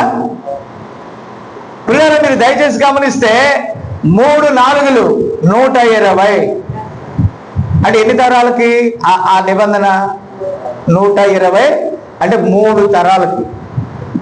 ఇప్పుడు జలప్రాయం అయిపోయింది, క్రీస్తు రక్తంతో కడిగాడు. ఇప్పుడు పరిశుద్ధాత్మ ద్వారా మనం పునరుద్ధానం చెందాలి. హల్లెలూయా. కాబట్టి ప్రియులారా, మీరు దయచేసి గమనించాలని నేను ప్రభు పేరిట మనవి చేస్తూ ఉన్నాను. Hallelujah. Okay, praise the lord. Switch ఇక్కడ లూజ్ కనెక్షన్ ఎక్కడ అవుతుంది, బాక్స్ సరిగ్గా పనిచేయట్లేదా? ఓకే, అక్కడ బాగానే ఉంది చూడండి, ఇదే లూజ్ అవుతుంది. గుడ్, కొంచెం చూసుకుంటా ఉండాలి అప్పుడప్పుడు. ఓకే, అంతేలే, లేకపోతే అక్కడ ఒకటి పెట్టించేద్దాం. గుడ్. కాబట్టి పిల్లరా, మీరు దయచేసి వినాలి, నేను ముగిస్తాను, సమయం అవుతుంది. యథావిధిగా 9ంటికి నేను పంపిస్తాను అన్నారు. ఓకే, ఇప్పుడు చూడండి ప్రియులారా, అది ప్రక్షాళనం అయింది, తర్వాత రక్తంతో కడగబడింది, పరిపూర్ణత వచ్చిందా? యేసుక్రీస్తు 40 దినాలు ఉపవాసం ఉన్న తర్వాత అపవాది వచ్చి అన్నాడు, అవ్వను మోసగించినట్లే యేసుక్రీస్తుని కూడా ఏమని చెప్పాడు, ఈ రాళ్లను రొట్టెలుగా చేసుకొని తినమన్నాడు. ఒకవేళ సృష్టి అంతటిని చేసిన దేవుడికి యేసు ప్రభు కూడా ఒక మాట అన్నాడు, మీకు తెలుసా? ఏమన్నాడు తెలుసా? ఆయన కాలంలో ఏమన్నాడు తెలుసా? మీరు నన్ను స్తుతింపకపోతే, మీరు అబ్రహాం కుమారులు అంటున్నారు కదా, ఈ రాళ్ల వలన నేను పిల్లలను పుట్టిస్తాను. ఆయనకు అసాధ్యమా? బట్ మనం ఏం చేస్తాం తెలుసా, ఎవడన్నా అన్నాడు అనుకో, రై నువ్వేంట్రా, అదేంట్రా, ఇదేంట్రా, నువ్వు అలా ఉండు ఇలా ఉండు అన్నాడు అనుకో, నిన్ను వెంటనే మీరు ఏం చేస్తావు, సాతానికి సవాల్ విసిరేస్తావు. దేనికి? ఎవరు మాట్లాడలే, దేనికి విసురుతావు? సాతానికి సవాల్ విసిరేస్తావు, రా చూసుకుందాం అంటావు. నో నో నో, మిమ్మల్ని టెంప్ట్ చేయడానికి వాడు చాలా కార్యక్రమాలు చేస్తాడు. ఆనాడు హవ్వను వాడు ఏం చేశాడు? టెంప్ట్ చేశాడు. నేను కాలేజీలో చదివేటప్పుడు మా అమ్మ చెప్పేది, రాయ్ కుర్రోలు తాగుతున్నావు, సిగరెట్ తాగకూడదు, కుర్రోలు తాగుతున్నావు, మందు తాగకూడదు, సినిమాలకు వెళ్ళకూడదు, అవి వెళ్ళకూడదు, ఈ వెళ్ళకూడదు. ప్రతి క్రైస్తవ కుటుంబంలోని తల్లిదండ్రులు, భక్తి గల తల్లిదండ్రులు ఇది చెప్తారా? ఇలాంటి సినిమాలు శిఖరాలు చూడరా అని చెప్తారా? ఈ కాలంలో అదే పని అండి. ఈ కాలంలో నువ్వు సినిమాలు చూడకపోతే ఏంట్రా? ఈ కాలంలో పెళ్లి సంబంధాలకు వెళ్తే ఇప్పుడు ఏం చెప్తున్నారు? ఏ అలవాట్లు లేవంటే ఇతను ఏదో తేడాగాళ్ళలాగా ఉన్నాడా? అలవాట్లు లేకపోతే ఎలా చూడంట? ఎవరు మాట్లాడలా? తేడాగాళ్ళ. అప్పుడు చిన్న నాకు పెళ్ళైతే చేసుకుంటా కానీ రూపాయి కట్నం వద్దంటే, కట్నం లేకపోతే వీడికి ఏదో లోపం ఉండి ఉంటుంది. నువ్వు బైబిల్ ప్రకారం వెళ్తే మీకు అర్థం కావట్లేదు. మీకు బైబిల్ ప్రకారం వెళ్తే ఏమంటారు? మా బాబీ విషయంలో కూడా వాడు అదే అన్నాడు, అన్నీ వద్దంటున్నాడు నాన్న, వద్దంటే వాళ్ళు ఏదన్నా అనుకుంటారన్నాడు వాడు. మీకు అర్థమైందా? ప్రతాప్ మాట్లాడలేదండి ఆ లోపల కూర్చొని. అంటే నువ్వు బైబిల్ ప్రకారం వెళ్తే లోకం ఏమంటది? నిన్ను లోకం ఏమంటదమ్మా? అవమానపరుస్తుంది. ఫర్ ఎగ్జాంపుల్, మీరు అన్ని తీసేశారు, జుట్టు కత్తిరించుకోవట్లేదు, విన్నారా? మీరు మంచి వస్త్రాలు వేసుకొని వెళ్తున్నారు. అప్పుడు మీరు అంటారు, ఇదేంటే ముసలిదానిలాగా, ఈ కాలంలో ఇదేం ట్రెడిషన్? ఎవరు మాట్లాడలా? సమీర నీకు ఉద్యోగం ఇవ్వను. అలాగైతే హౌస్పేటలో మన దగ్గర ఒక సుజాత అనే ఒక అమ్మాయి బాప్తిజం తీసుకుంది. ఆమె మంచి సేల్స్ విమెన్, అంతేనా? అమ్ముతుంది మన పెద్ద బ్రాండెడ్ షాప్లో, రేమండ్స్ ఏదో సంథింగ్ ఏదో మొత్తం మీద నాకు తెలియదు. అక్కడ ఏదో ఆమె సేల్స్ అండి. అయితే బాప్తిజం తీసుకున్నాక నేను వాక్యం చెప్తే మొత్తం తీసేసింది. ఆ సేల్స్ కూడా ఏ సేల్స్? పెళ్ళిళ్ళు చేసుకునే వాళ్ళు వచ్చి ఆ వస్త్రాలు కొంటారంట. అయితే వాళ్ళు, మన హిందూ ట్రెడిషన్ ఎలా ఉంటుంది? పెళ్ళంటే 100 ఏళ్ల పంట. ఎలా ఉండాలి? వాళ్ళు అలంకరించుకొని ఉండాలి. ఇప్పుడు వాళ్ళు అన్నారంట, నువ్వు క్రిస్టియన్ అయితే అయ్యో కానీ మొత్తం తీసేసావు, ఇప్పుడు నువ్వు నీ చేతితో మేము వస్త్రాలు తీసుకుంటే, ఒక బిడో చేతితో వస్త్రాలు తీసుకుంటే మాకు బ్లెస్సింగ్ ఉండదు, ఈ అమ్మాయిని తీసేయండి అన్నారంట. ఏమన్నారంట? నా మాట అర్థం కావట్లేదా? నువ్వు బైబుల్ ప్రకారం వెళ్తుంటే వాళ్ళు ఏమన్నారు? అక్కడ ఈ లోక రాజ్యంలో దాని రూల్స్ ఉన్నాయి. ఈ లోక రాజ్యంలో సాతానికి రూల్ పెట్టలేదా? అప్పుడు మనం ఏమవుతాం? కాంప్రమైజ్. కానీ ప్రభు అంటున్నాడు, జయిస్తే నా తండ్రి ఇంటిలో నీకు స్థలం ఇస్తానంట. అందుకే పౌలు గారు కూడా ఒక ఆర్డర్ పెట్టాడు. ఏమని ఆర్డర్ పెట్టాడు తెలుసా? కరువైనా, ఖడ్గమైనా, ఉపద్రవమైనా, మరేదైనా క్రీస్తు ప్రేమ నుండి నన్ను ఎడబాపదు, అనగా వాక్యము నుండి నన్ను ఎడబాపదు. కాబట్టి నేను వాక్య ప్రకారం వెళ్ళినట్లయితే వాటి గురించి నేను సిగ్గుపడను. నోవాహుని గురించి వాళ్ళు ఏమన్నారు తెలుసా? నోవాహు బ్రెయిన్లెస్ ఫెలో. మీకు అర్థమైందా? మెదడు లేదు. కొండ మీద కడతానంటాడు ఏంటి? నీళ్ళ దగ్గర కట్టాలా? కానీ నోవాహు ఏమన్నాడు తెలుసా? ఆ నీళ్ళే ఇక్కడికి వస్తాయన్నాడు. దేవుని పిల్లలు లోకానికి వింత వ్యక్తులుగా కనబడతారు. మీరు అనుకుంటారు చెన్నైలో ఏమనుకుంటారు అంటే, చెన్నైలో ఇన్ని సంఘాలు ఉన్నాయి, ఇన్ని చర్చెస్ ఉన్నాయి, అన్ని కూడా 1/2 మీటర్ ఏలాడదీస్తున్నారు, మీరేంటి అసలు లేవు. కొందరేమో చెన్నై పెట్టుకున్నారు. ఆ చెన్నై కూడా వాక్యం బాగా వెళ్తా ఉంటే చెన్నై కూడా ఊడి కింద పడతాయి. Praise the lord. నా మాట విన్నారా? దేవుడు ప్రొవైడ్ చేస్తాడు, ఇబ్బంది ఏం లేదు. దేవుడు మీ ప్రతి అవసరత, వాక్య నిమిత్తం నిలబడండి, పరలోక రాజ్యాన్ని మనం స్వతంత్రించుకుంటాం. ఇప్పుడు సాతాను అన్నాడు, అపవాది వచ్చి ఆయన దాన్ని రాళ్ళు రొట్టెలుగా చేసుకోమంటే, మనుష్యుడు రొట్టె వలన మాత్రము, అమ్మ చెప్తారా? రొట్టె వలన మాత్రము, మరి దేని వలన? దేవుని నోటి నుండి వచ్చే మాట ఇది. మళ్ళా ఈ మాట తప్పటం వల్ల దేంట్లో పడ్డాం? మరణంలో పడ్డాం, వ్యాధుల్లో పడ్డాం, గుండె నొప్పుల్లో పడ్డాం, మరణానికి సమీపించాం. మరణంలో నుండి మనం జీవంలోకి వెళ్ళాలంటే మళ్ళీ ఇదే మాట ద్వారా మనం వెళ్ళాలా? ఏ మాట మిస్ అయి పడిపోయామో, ఏ మాటను అనుసరించామంటే నువ్వు దాంట్లోకి దాటుతావు. అప్పుడు క్రొత్త ఆకాశం క్రొత్త భూమిలోకి నువ్వు అడుగు పెడతావు, నువ్వు నూతన సృష్టిలోకి అడుగు పెడతావు. ఆమె పరలోక పెళ్లి కుమారుడు ఎక్కిరా అంటున్నాడు మనల్ని. మనం ఎక్కి రావాలంటే ఏం చేయాలా? ఆయన మాటనే వినాలా, మాటకు వ్యతిరేకమైన వాటి అన్నిటిని విడవాలా. స్తోత్రం. గుడ్. ఆ తర్వాత అపవాది ఏమన్నదో తెలుసా? ఒక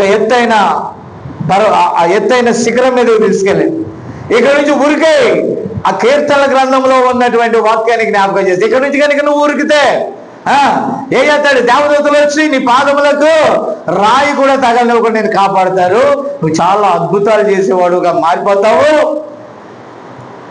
నీ దేవుని నువ్వు శోధించొద్దు. మనమైతే ఏం చేస్తాం చెప్పండి? ఏం చేస్తాం? ఎవరైనా అటెంప్ట్ చేస్తే? ఆ రోజుల్లో వాక్యంలో నేను ఫెలోషిప్కి వెళ్ళే వాళ్ళని, మా నాన్న బాప్టిస్టు అయితే ఆ వాక్యాన్ని పాటించలేకపోయాను నేను. వాళ్ళు ఏమన్నారు తెలుసా? ఈ కాలంలో సిగరెట్ తాకపోతే నువ్వేంట్రా వేస్ట్ అన్నారు, ఇంకోటి తాకపోతే ఏంట్రా వేస్ట్ అన్నారు, అలా చేయకపోతే ఏంట్రా వేస్ట్ అన్నారు. ఆ సినిమాలు చూపించి సినిమాల ప్రకారం ఏదో అది నిజంగా రోషం అన్నట్టుగా, అది నిజంగా పౌరుషం అన్నట్టుగా చావు దెబ్బ తిని బయటకు వచ్చానండి. యాక్చువల్గా వాళ్ళు నన్ను చంపేసేవాళ్ళు ఒక రకంగా చెప్పాలంటే. విన్నారా? అసలు నాకు ఆల్కహాల్ అంటే ఏంటో తెలియని రోజుల్లో వాళ్ళు పందెం వేశారు. ఒకటి పందెం వేసి అని చంపాలనే కదా ప్లాన్. పందెం వేసి ఏమన్నారు తెలుసా? నీళ్లు కలుపుకోకుండా ఇదంతా తాగాలన్నట్టుగా మాట్లాడారు. ఆ దినాల్లో ఏమైపోయింది తెలుసా? కొలాప్స్. దేవుని స్తోత్రం. కానీ దేవుడు నన్ను బ్రతికించాడు. ఇప్పుడు అపవాది మనల్ని ఏం చేస్తుంది? మోసపరుస్తుంది. అపవాది ఏం చేస్తుంది? నీవు నాకు బ్రతికి లోక రాజ్యాలన్నీ ఇస్తారన్నది తర్వాత. కానీ ఏమన్నాడు తెలుసా? పిచ్చిదానా, ఈ రాజ్యాలన్నీ నాయి, నా రాజ్యం తీసుకొని నువ్వేమంటున్నావు?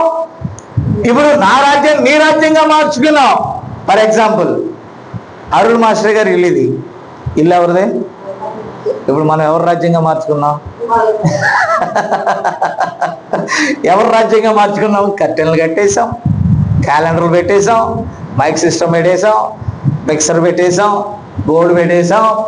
బట్ ఎవరిది ఇది? ఎవరిది? కాబట్టి పిల్లలు మీరు దయచేసి గమనించాలి. అంటే ఆయన అనుమతితో మనం ఉన్నాం, మనం పే చేస్తున్నాంలేండి. కానీ ఇప్పుడు అపవాది ఏం చేసింది? దొంగతనం చేసి తన సామాన్లు పెట్టింది. ఏం పెట్టింది? పాప హేయ క్రియలన్నీ కూడా దేని మీద ఇప్పిందండి? భూమి మీద. దాని రాజ్యాన్ని తీసుకొచ్చింది భూమి మీదకి. ఇప్పుడు అంటుంది ప్రభు, నువ్వు జస్ట్ సాల్యూట్ చేస్తే ఏం చేయాలా? ఈ రాజ్యాన్ని నీకు ఇచ్చేస్తాను, నువ్వేమి మళ్ళా చేయాల్సిన పని లేదు, అసలు నువ్వు రక్తం పడకుండా కాసుకుంటే చాలు, నేను బతికినట్టే అంతే. ఇప్పుడు మనం దేంట్లో పుట్టాలా? ఆయన రక్తములో నుండి పుట్టాం. ఆయన జీవకణం మనం. ఆయన రక్తము భూమి మీద ఒలికిస్తేనే, ఆమె వాక్యముతో దాన్ని కడిగితేనే ఆయన విశ్వాసం ఉంచిన వారు రక్షించబడతారు. ఆమె కాబట్టి ఖచ్చితంగా ఆయన ఏం చెల్లించాలి? ఇక్కడ వేళ దీని తర్వాత నేను చెప్పే మెసేజ్ సెప్టెంబర్ నెలలో టోకెన్ అంటే మీకు తెలుసు. ఇక్కడ ఒక టోకెన్ ఉంది. ఎవరు మన తుడుతా ఉంటే మీ నాన్న తీసాడు. ఇదేందయ్యా అన్నాడు. అంటే ఇదేదో హైదరాబాద్ బిర్యానీ హోటల్లో టీ కోసమో ఏదో తీసుకున్న టోకెనో, ఇది మొత్తం మీద నానినో ఎవరు అయి ఉంటుంది, ఇక్కడ మర్చిపోయాడు అని. అది ఊరికెందుకు ఇస్తారా? డబ్బులు కడితేనే కదా టోకెన్ అని. ఏంటంటే 10 రూపాయలు ఇస్తే ఒక టోకెన్ ఇస్తారు, అంటే టీకి. అంటే 20 రూపాయలు ఇస్తే ఏమిస్తారు? టోకెన్. అంటే టోకెన్ అంటే అర్థమేంటి? వెల చెల్లించబడినది. అలాగే దేవుడు మనకిచ్చిన రక్షణ, దేవుడు మనకిచ్చిన కృప, దేవుడు మనకిచ్చిన వర్తమానం ఆయన వెల చెల్లించగా మన దగ్గరికి వచ్చింది. ఆమేన్. కాబట్టి ఇక్కడ ప్రభు అన్నాడు, నేను నీకు మ్రొక్కను. ఇప్పుడు దేవుడు ఏం చేస్తున్నాడు? మనలను ఒక బిడ్డ పుట్టాలంటే 3 ప్రత్యేక కార్యక్రమాలు ఉంటాయి. 1 వాటర్, 2 బ్లడ్, అంతేనా? 3వది స్పిరిట్. ఆమేన్. కాబట్టి నీటి ద్వారా, రక్తం ద్వారా జీవం బయటకు వస్తుంది. దేవుని స్తోత్రం కలుగును గాక. అలాగే నీతీకరణ, శుద్ధీకరణ, పరిశుద్ధాత్మ, బాప్తిజం. ఇప్పుడు మనం ఏది దాటామండి? కాలాల్లో చూస్తే 7 సంఘ కాలాలు దాటాం. ఇప్పుడు మనం మొదటి 2000లో ఉన్నామా, రెండవ 2000లో ఉన్నామా, మూడవ 2000లో ఉన్నామా? ఫస్ట్ 2000 జలప్రళయం హ్యాండ్, రెండవ 2000 కల్వరిలో క్రీస్తు రక్తం, మూడవ 2000 ఎక్కడున్నాం? 7 సంఘ కాలాల యొక్క ముగింపు. ఆమేన్. ఇప్పుడు 6 దినాలు అయ్యాయి. ఒక దినము ఎన్ని సంవత్సరాలు? 1000 సంవత్సరాలు. ఇప్పుడు 6 దినాలు అయ్యాయి. 6 దినాల తర్వాత వచ్చేది 7వది. 6 దినాలైనా ఏం చేశాడు? మానవునితో సహా 5 దినాల సృష్టి, 6వ దినాల మానవుడు, 7వ దినాన ఆయన విశ్రాంతి పొందుచున్నప్పుడు ఏం జరిగింది? మోసం జరిగింది. ఇప్పుడు మరణ దేవుడు అదే క్రమంలో నోవాహు కాలంలో జలప్రళయాన్ని తప్పించడానికి నోవాహుని, ఆ తర్వాత కాలంలో యేసుక్రీస్తు రక్తాన్ని, ఈ మధ్య కాలంలో పరిశుద్ధాత్మ ద్వారా మనకి ఇవ్వబడిన వాక్యాన్ని మన కోసం పంపాడు. ప్రతి కాలములో ఆ దినాలలో ఆ వాక్యాన్ని అంగీకరించిన వారు, ఆ తర్వాత దినాల్లో ఆ వాక్యాన్ని అంగీకరించిన వారు, ఈ దినాల్లో 7 సంఘ కాలములలో ఈ వాక్యాన్ని అంగీకరించిన వారు ఎక్కడికి వెళ్తాము? విశ్రాంతిలోకి వెళ్తాము. ఆ విశ్రాంతి అంటే 1000 ఏళ్ల పాలన. సాతానుగాడు మెల్లగా ఎలాగైతే దొంగిలించాడో, దేవుడు వచ్చి మెల్లగా దాన్ని విడిపిస్తున్నాడు. ఆమె మెల్లగా దేవుడు ఏం చేస్తున్నాడండి? మనల్ని విడిపించి, కాగా ఎవడైనను వాక్యమందు క్రీస్తునందు ఉన్న ఎడల అతడు నూతన సృష్టి. పాత తాగుబోతు కాదు, పాత తిరుగుబోతు కాదు, పాత తిట్టుబోతు కాదు, పాత పాపి కాదు. అతడు నూతనమైన వ్యక్తిగా మారాడు. అతడు వాక్య సంబంధిగా మారాడు. ఆమె కాబట్టి ఒక దినము రాబోతుంది, ఈ పాతదంతా నశించిపోతుంది, పాతదంతా లయమైపోతుంది, మనం నూతన సృష్టిగా మారబోతున్నాము. కాబట్టి ప్రభు చిత్తమైతే ఆదివారం మొత్తం అంతా కంక్లూజన్ చేసి చెప్తాను. ఇప్పటికి వరకు మీకు అర్థమైందా? ఆమె ఓకేనా? కాబట్టి ఈరోజు పర్టికులర్గా సెలవు రోజు అని మీరు అందరూ వస్తారని నాకు తెలుసు. రెండవది, ఈ మెసేజ్ నేను కంప్లీట్ చేయాలనుకున్నాను. ఎందుకనంటే రేపు ఆదివారంతో ఇది కంప్లీట్ చేస్తే అతి శ్రేష్టమైన మెసేజ్ టోకెన్ తీసుకుందాం అనుకుంటున్నాను. దేవుని స్తోత్రం. కాబట్టి ప్రతి మెసేజ్ కూడా ఈ కాలానికి, లేకపోతే ఇంకా చెప్పాలంటే కాలానికంటే కూడా వధువుకు విలువైంది. మీరు వధువైతే ఋతువునకు సరిపడు, లేకపోతే ఋతువులకు చెందినటువంటి ఆ వాక్యాన్ని మీరు ఆస్వాదించాలా. మీరు అది కనుక తింటే బ్రతుకుతారు. ప్రభు రాకడది సమీపంగా ఉంది. రాకడ అనగా రాప్చర్కు ముందుగా మా దేవుడు మనకిచ్చే ఆహారాన్ని తిని మన రెక్కలు బలముగల అయితే ఒక దినాన్ని మనం ఆయనతో ఉంటాం, మహామహిమలో ఉంటాం. దేవుని స్తోత్రం. ఆ తర్వాత మిలీనియంలోకి, ఆ 1000 ఏళ్ల పాలనలోకి మనం వెళ్తాం. దేవుని స్తోత్రం. ఆ విశ్రాంతిలోకి మనం వెళ్తాం. ఆ గొప్ప దినం రాబోతుంది. ఈ వాక్యం వలన ఆ ఊహల్లో, లేకపోతే ఆ స్థిరమైన దాని వైపు మనం వెళితే లోకాన్ని మనం చూడం, లోకాశ్రయాన్ని మనం చూడం. మనం దేవుణ్ణి ప్రేమిస్తే లోకమును కానీ, శరీరమును కానీ, ప్రాణమును కానీ దీనికంటే ఎక్కువగా దేవునికే ఫస్ట్ ప్రిఫరెన్స్ ఇస్తాం. అటు కృపాటి దీవెన దేవుడు మీ అందరికీ దయచేయను గాక. ప్రార్థన చేద్దాం. ప్రేమగల మా తండ్రి పరిశుద్ధుడా, నీకే వందనాలు ప్రభువా. ఈ దినమున వాతావరణం ఎలాగున్నప్పటికీ కూడా నాయన చక్కగా ఇక్కడ చేరి ఈ దినపు వాక్యాన్ని మేము తీసుకోవడానికి కృపనిచ్చారు నాయన. అలాగే ప్రభు ఇది రికార్డ్ చేయబడి ఎవరి వద్దకైతే వెళ్తుందో నా ప్రభువా, వారందరిని మీరు పట్టుకోండి ఆయన, వారందరితో మాట్లాడిన ఆయన. ఒకవేళ నీ వధువు వారిలో ఉన్నట్లయితే నా ప్రభువా, మీరు తప్పకుండా నాయన వారి ఎడల కార్యం చేయమని ప్రార్థిస్తున్నాను ప్రభువా. అలాగే నేను నీ బిడ్డలు మరలా తిరిగి వారి గృహానికి వెళ్ళొచ్చుండగా ఈ భద్రత దయచేయి. మరలా తిరిగి ఆదివారం ఆయన ఈ రీతిగా మేము కలుసుకునే వరకు నీ కృప దయచేయి. ఈ కృపతో జ్ఞాపకం చేసుకోండి. ఫోన్ కాన్ఫరెన్స్లో వినిచున్న వారిని, అలాగే రికార్డ్ అయ్యి ఎవరి వద్దకైతే వెళ్తారో వారిని కూడా పట్టుకో ప్రభువా. ఆ ప్రయాసకు తగిన ప్రతిఫలం దయచేయమని, నీ కృపలో మమ్మల్ని బలపరచమని, దీవించమని మా ప్రభును రక్షకుడును అతి త్వరలో రానయ్యున్న యేసుక్రీస్తు నామములో అడుగుచూ ప్రార్థించున్నాము. ఆమేన్, ఆమేన్.